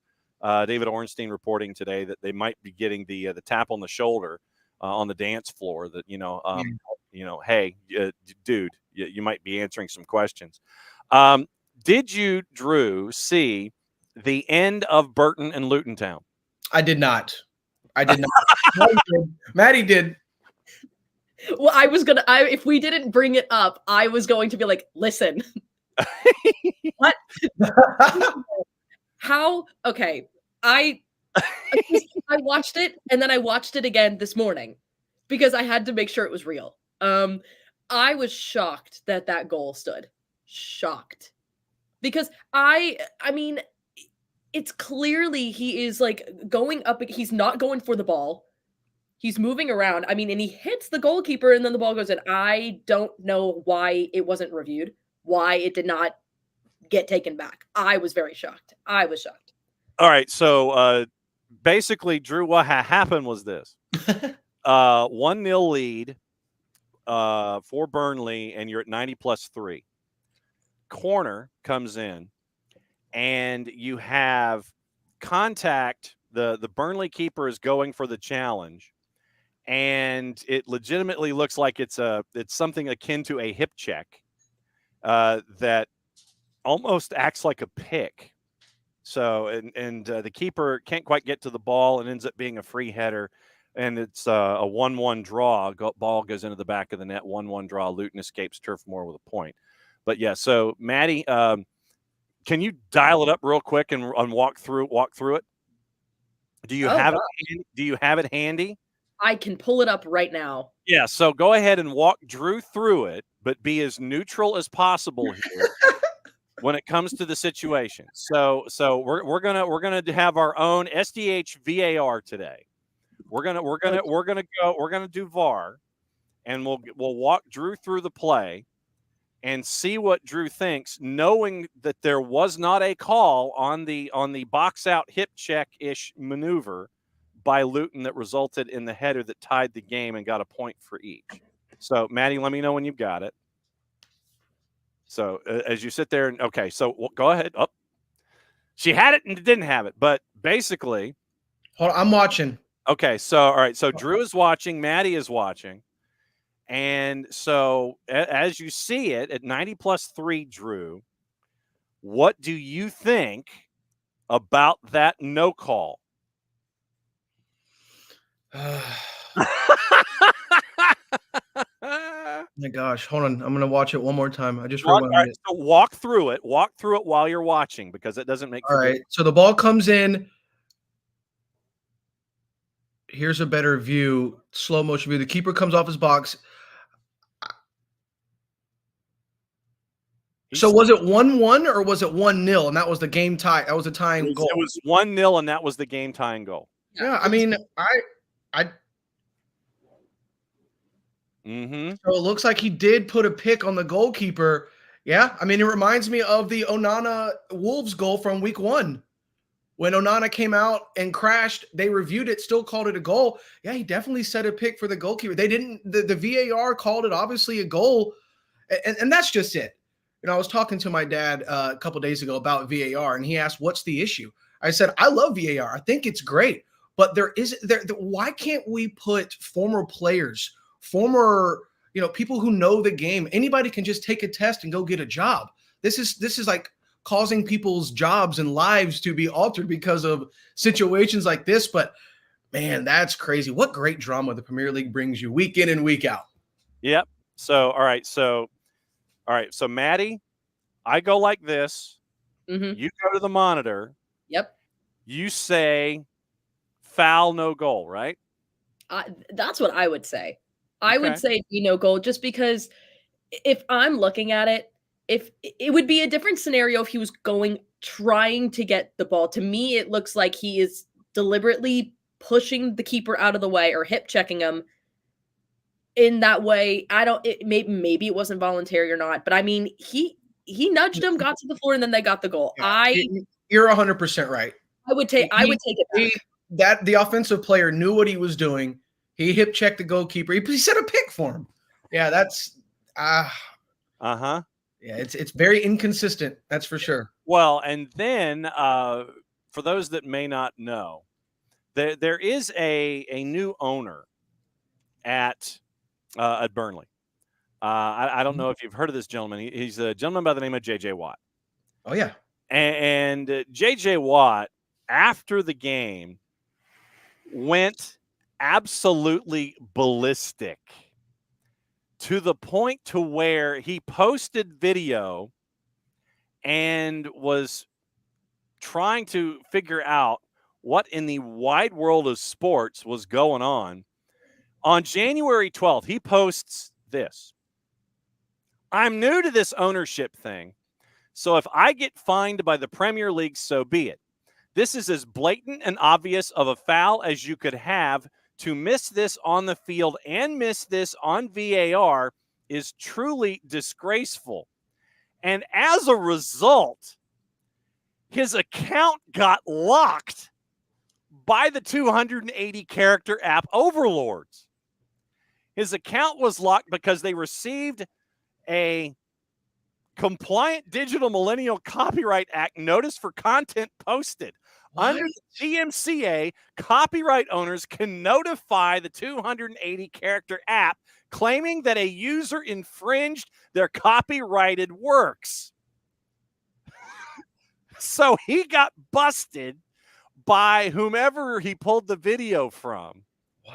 about posting the video and the VAR, and he had to go and revisit the copyright policy on the 280 character app before he could get his account unlocked. Welcome to being an owner in the Premier League. Oh JJ my Watt. gosh. That is awesome. Hilarious. That is so funny. But I mean, to his point too, it's Yeah. one thing to get it wrong, like as soon as it happens. It's one thing. But to go back and watch it in VAR and for as long as they did and still call it a goal, that's what I but listen, I'm not a ref. I don't know. See, to your point, Maddie, you're right. Because when you watch, for example, the Marcus Rashford red card in the Champions League for stepping on the foot of the defender, when you watch these gruesome fouls in slow-mo, it makes them gruesome in all caps. So to your point, to watch that in video instant replay, to slow it down and to not see the player making that pick on the goalkeeper in with the advantage of slow motion, it's very strange. It's almost baffling because of the inconsistency. Just makes you because you never know what you're going to get week in and week out with these officials. It's frustrating for sure. And a lot of these officials, John, Maddie, they have secret love for a lot of these clubs. Like you'll have Anthony Taylor being the center official for the United Arsenal game. Meanwhile, he's a diehard Arsenal fan. Make it make sense. Uh-huh. Well, and then Tom doing the once again, Tom doing the Lord's work. Did you see the Angus Gunn Aaron Connolly incident from the weekend, where it was Hull and Norwich, and so we're going into the championship. So we're going a little bit outside our purview. But Tom once again doing the Lord's work and letting us see it. Basically, Angus Gunn, the keeper for Norwich, goes up for a ball, and basically his how would we best phrase this? His vertical got it to a point to where he was his right hip was a good 5.5, 6 feet in the air, and he hits Aaron Connolly with his right hip square in the mush. Go ahead and click on the link in the Twitch pitch. You can once again you can look for review. And Connolly, the player for Hull, was the one who was Tommy was given a foul, I believe, in this case. So go ahead and look at this. If you do an Angus Gunn Aaron Connolly search on the 280 character app, it'll give that to you too. I know. It literally, honestly, Angus Gunn goes up and he just absolutely plants into Aaron Connolly, and they give the Hull City player the foul call. Oh! Uh-huh. Yeah. So the Hull City player was the one that got destroyed and got lit up, but he also was the one that got the whistle. Make it make sense. So I can't stop watching this. Oh! I mean, did he get stretchered off? I mean, it was oh my gosh. Uh-huh. I mean, listen, I'm a goalkeeper, and I understand, like quarterbacks, you got to protect us, but at some point, the players need protecting from something like that. I mean, that's just, oh my Lord. I mean, literally, he goes in with the elbow and the hip and literally lays him out. Angus Gunn lays out Aaron Connolly, and Connolly was the one that got the whistle on it. How? Uh-huh. That's the manager for Newcastle. But yeah, you just get the wildest situations. So then let me and since we're talking about this today, and we're talking about in officiating, you have managers in the Premier League, and Maddie, let me start with you. You have managers in the Premier League who basically say that VAR has no place right now in the Premier League. Yeah. I think that these managers are somewhat ill-informed with their opinions. It has a place, but you need to have folks that need to know how to drive the car. I think you can't just sit there and give them the driver's license and go, "Hey, look, here's a stick. Here's a 5-speed. Go ahead and drive." But that's kind of where we are right now. These managers are saying about what has been Bart, Abby, Bart flew back and actually had to go straight to work. So when Bart is available to come back in, normally Bart's on at 10, but because he had to fly back from his tournament in Las Vegas, which he won, had to fly a red eye and then report directly to work. We will bookmark these events. But Abby, I mean, when you look at VAR, Abby, when you look at VAR, Maddie, and you sit there and you're going, okay, how do we fix this? Go ahead. How do we fix VAR in the Premier League? Go ahead and give me your ideas. I think VAR is definitely a good tool, because I think completely getting rid of it, I understand where people are coming from, that it's like ruining the way the game is played. And in some instances, yes, but in some instances, no. I think it's a great tool, especially for those calls that are just crazy. It allows for the refs to go back and get a clearer look and to make a better informed decision. Now, with that being said, you also need to have people who understand how the game of soccer is played. You need to have people who know what calls are what and how to make that informed decision. Because, and also too, I think consistency is a huge thing. I talk about this a lot with MLS too. Just it refs in general. There will be some games in that same weekend where one foul will be considered a red card, but then the next game, the exact same foul happens and no call is given. It's consistency. You have to have consistency when it comes to these things. And I don't know how that works. The consistency of everything that happens with VAR, with reffing and everything like that, there has to be like a bylaw. And I think especially with VAR, if refs who completely choose to ignore it and just don't even try to look at it, that's another issue. You have refs who are like, no, I saw it, it's good. But it's like, you have the tool, why don't you use it?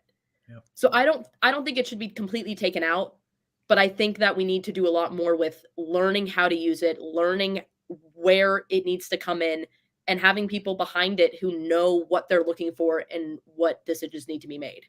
Absolutely, you're dealing with the human element that's attached to all of it, which is very true. You have it's hard too, because you'll look at some of them and then you'll be like, that was a lot harder than the other one was. And so it's hard, you're dealing with humans. It's consistency is hard, but I think training, exactly what she's saying there. I don't know if you want to pull that up, but better training worldwide is huge. There needs to be a better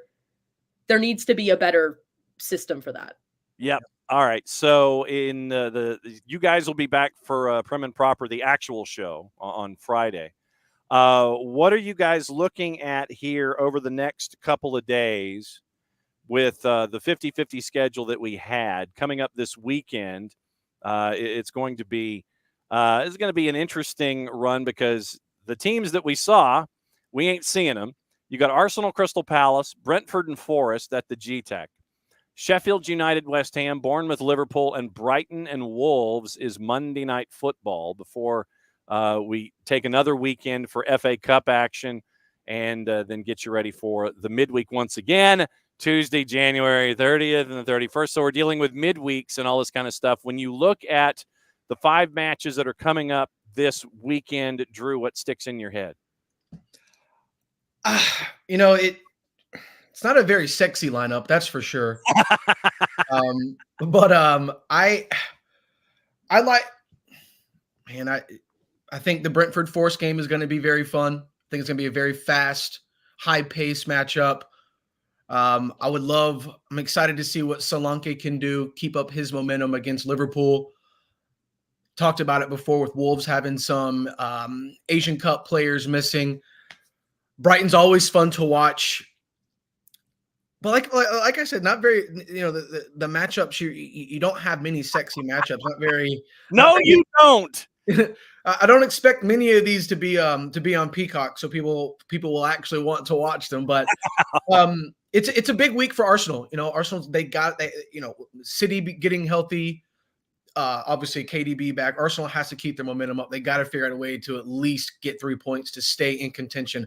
But because, like I said, it's a new year. It's past Christmas. Their time to fall down the rankings it can continue to be bad for them. And we don't know what they're going to make as far as January signings. So I think it's a big week for Arsenal. Maddie, what are you looking forward to? And the non-sexy matchups that are coming up this week? Yeah, I mean,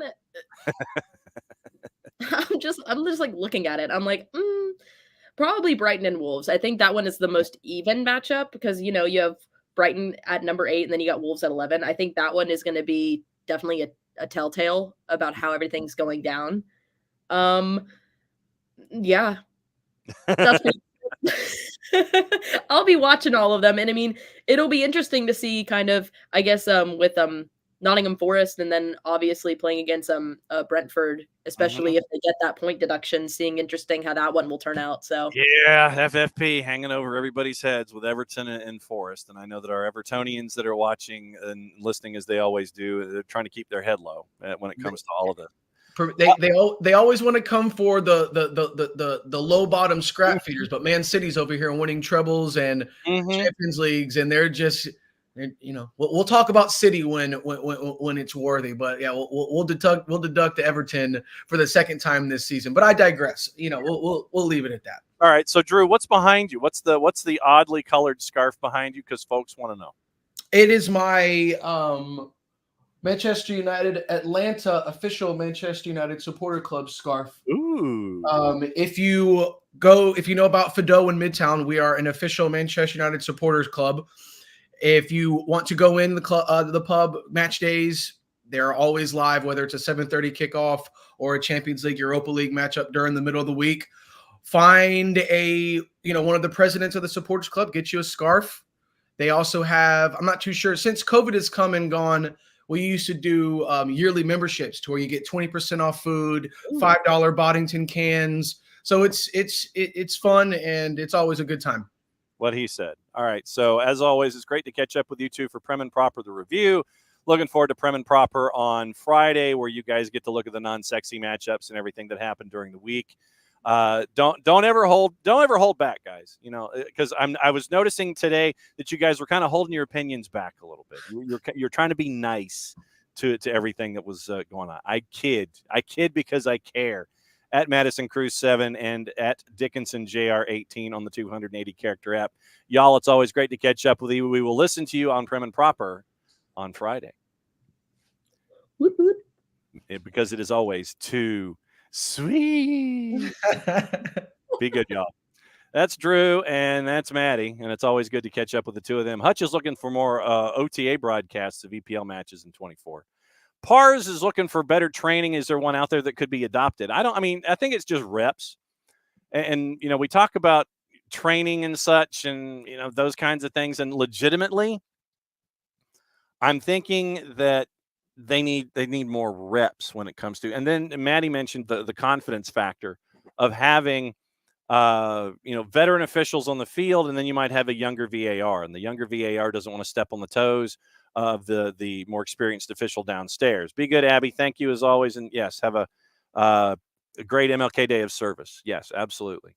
And Darren Van Tassel had some really good words, and I will finish the show with that coming up in just a little bit. But I think that when and I think that's a part of it, where you have a VAR who's young and impressionable and doesn't want to step on any toes early in their career, they may not sit there and overrule a more experienced official, having those kinds of things. Or if you're an experienced official and you're up in the booth and you've got a younger official downstairs, and that dynamic, plays itself out on the flip side too. But I think the biggest thing is reps. The biggest thing is reps. Yeah, and Pars not stepping on toes seems to be a culture problem. No empowerment. Yeah, and I mean, if you're confident in your work and you're confident in who you are, then that should be a part of all of this. So I think A, it's reps, and B, as we go forward, I think that it's just understanding that VAR ain't going nowhere. I think that we also need to have but this is the difficult part of it as well in the Premier League, because the venues are different and your camera angles aren't going to be the same in each and every venue. You won't have the same slash to be able to benefit you on an offside call that you could have elsewhere. You won't have, you've got the goal line technology, you've got Cyclops there, which is great. I'd love to have something like Cyclops field wide, something like that, where you have the sensors working their way through. I don't know how you make sure that happens, but you try to have as many cameras in as many uniform positions as you can when it comes to VAR. But I still think that Major League Soccer needs to have goal line technology And, because they had the target goal line cam sponsored and everything, sponsor it and have the camera right there. That's what you need. Have the camera right there. That'd be another thing for Major League Soccer. But the biggest thing is getting reps and being confident in who you are and in your decisions and communication. So Abby mentioned where's Bart. So when we get into these discussions about Burnley and Luton and about what happened in Hull and Norwich, that you can have things like that. I have not heard of any kind of repercussion from the official on the Connolly call on the foul. I don't know why when you get a hip check to the head plus a forearm shiver that you're getting called for a foul, but okay. But I have yet to hear anything about any kind of EFL redo, whatever, however you want to call it. Gossip, rumor, and innuendo before we go. NYCFC's made a couple of moves. Andres Perea has been picked up by the Philadelphia Union via trade. And that is, once again, this is from NYCFC. NYCFC announced they picked up Andres Perea from the Union in exchange for $650 in AM, $350 GAM 24, $325 plus an additional $150 in performance-based incentives. So Andres Perea goes from NYC over to from Philly to NYC.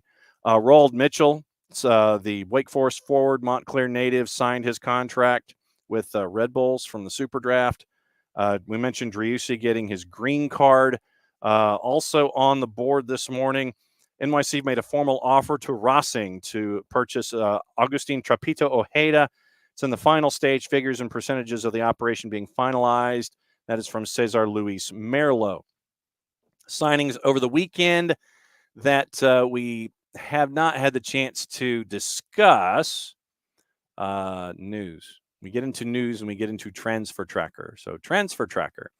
Let's see. CF Montreal have signed Joaquin Sosa on loan from Bologna. Makes sense. Once again, Joey Saputo with the cross traffic.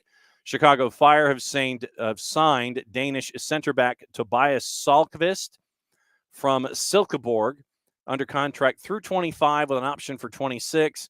Sporting director Georg Heitz said that they've been monitoring for almost 18 months, impressed with many of his qualities. So Tobias Salkvist is now a part of Chicago Fire. RSL have loaned Rubio Rubin to Querétaro, and that's another interesting one. FC Dallas re-signed keeper Jimmy Maurer. NYCFC signed homegrown keeper Alex Rando. Seattle Sounders have signed defender Jonathan Bell from All Caps, where he was last year.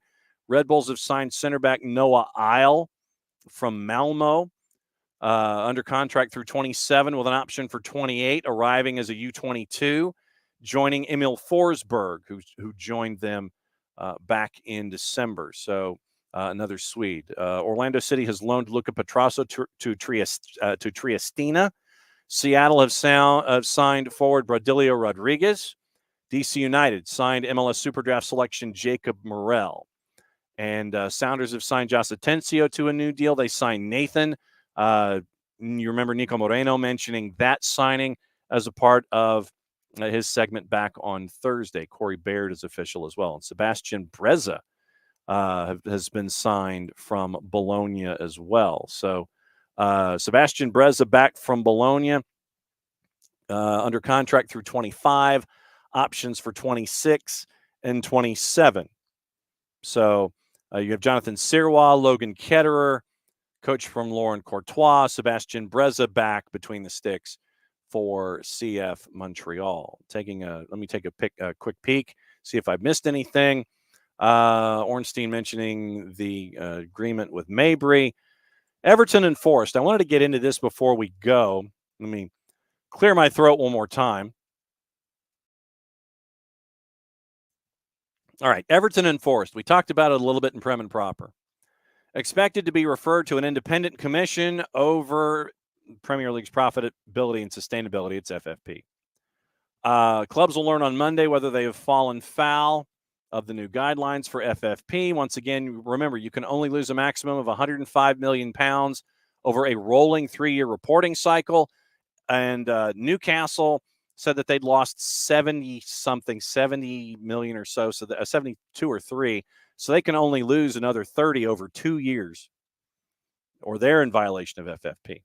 Everton are already appealing their 10-point deduction. Forest would join Manchester City as the only top-flight clubs breaking the regs. Both clubs have prepared mitigation and are expected to, according to Ornstein, robustly argue their case. Forest's permitted losses are lower than the 105 million limit because they were in the Football League during a portion of the accounting period. Their top figure instead amounts to 61 million, which breaks down as 13 and 35. 13 in each of the championship seasons, and then 35 for the Premier League season. Forest always at risk of having spent around 250 million on new signings since securing promotion. And then you had Farhad Moshiri, the new stadium, all that kind of stuff. Forest will likely point to the transfer of Brennan Johnson as mitigation, and Everton's argument, as in their current appeal, is going to center on the expenditure around Bramley Moore Dock. Clubs had to submit accounts by the end of the calendar year. Breaches and subsequent charges confirmed 2 weeks later. Independent commission hearing everything. And the backstop date for everything is May 24th. For any appeal, which may raise the prospects of clubs completing their league season May 19th. And they may not know if they are going to be up or not. Up or down or no. We won't have any idea. Sir Jim Ratcliffe, hopefully, of the Manchester United minority investment will be official by mid-February. Jadon Sancho had issues all the way through his time at Manchester United, according to Eric Ten Hag. Real Madrid beat Barcelona in the Supercopa de España final. Let's see. Andre Onana has reported for Cameroonian duty at AFCON, but will not feature in the opening game of the tournament. He played 90 minutes against Spurs. On the weekend, they face Guinea in the Group C opener later today. Lamina returns to Wolves for the Brentford clash. Mario Lamina is back in the squad after returning to France following the death of his father. Returned to training today. Memphis, Guirassy, and Keane could be looked to be signed by teams looking in the Premier League. The loan spell for Calvin Ramsey at Preston North End is over. He has been recalled by Liverpool. 2 appearances during his injury time there at Deepdale. Hadn't featured for Preston since their loss to QPR back in early December. And according to Adam Leventhal at The Athletic, Israeli footballer Sagi Yehezkel has been excluded by Antalyaspor and is facing being sacked after displaying a message of support for Israeli hostages taken during the Hamas attack on October 7. Celebrated his equalizing goal for Antalyaspor against Trabzonspor by revealing a Star of David and a message on a bandage covering his left wrist, which read 100 days, 07-10, referring to the 100 days which have passed since the Hamas attacked Israel on October 7. FIFA regulations state that players' equipment must not have any political, religious, or personal slogans, statements, or images, and that any that do so face sanctions by the competition organizer, the National FA, or FIFA itself. Let's see. Jonathan Panzo has returned to Nottingham Forest following his loan spell at Cardiff City. Timo Werner is not focused on a goal tally after his move to Tottenham. Spain and Brazil announced an anti-racism friendly match March 26th at the Bernabeu, the game using the tagline, "The Same Skin," as an anti-racism message. Dorival Jr. is the new manager of Brazil. His first match in charge will be a home at Wembley against England on March 23rd. Spain manager Luis de la Fuente is set to sign a new contract that will see him manage the men's team through the World Cup in 2026. Deal currently is set to expire at the end of June of this year. Jacob Ramsey set to undergo a scan on a hamstring problem after missing Villa's draw with Everton on Sunday. So, where are we? Pitchers and catchers have reported for Atlanta United. And the pictures are out there for those of you on the media that is social. And you can see how everybody is styling as they're walking in the front door. So physicals were physicals were Saturday.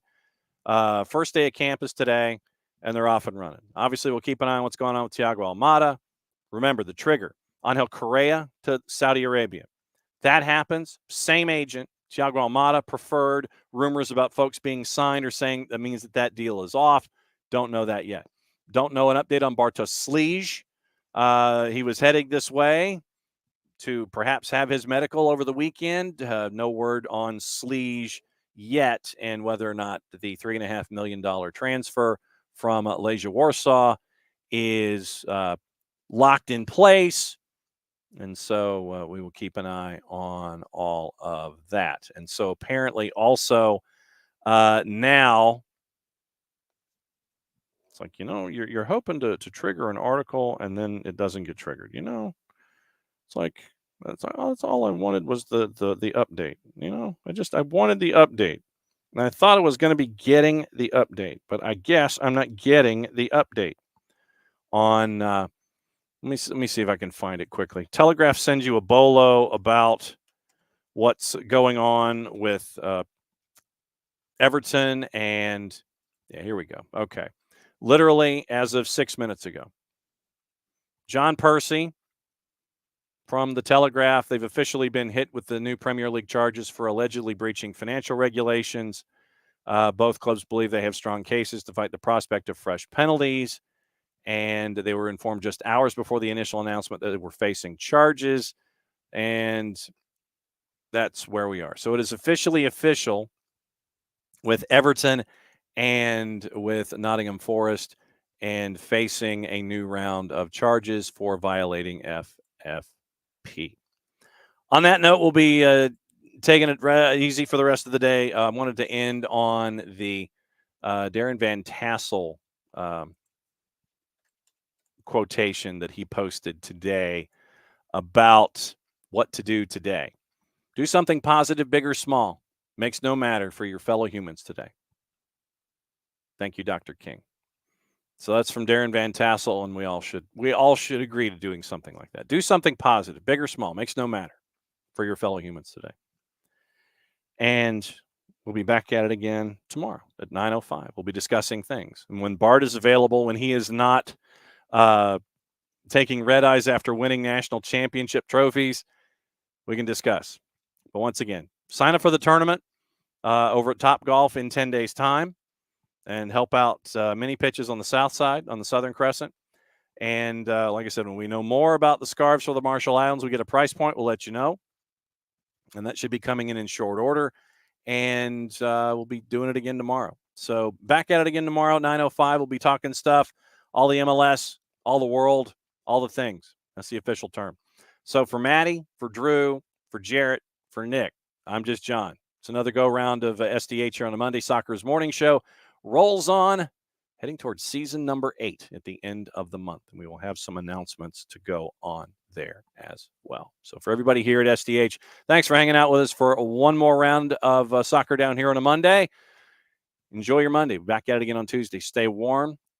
Keep an eye on your plants, your people, and your pets. We'll be back at it again tomorrow, 9:05. End of the show. That means I get to do this. Mucha Platiel, play it safe. We'll see you again tomorrow.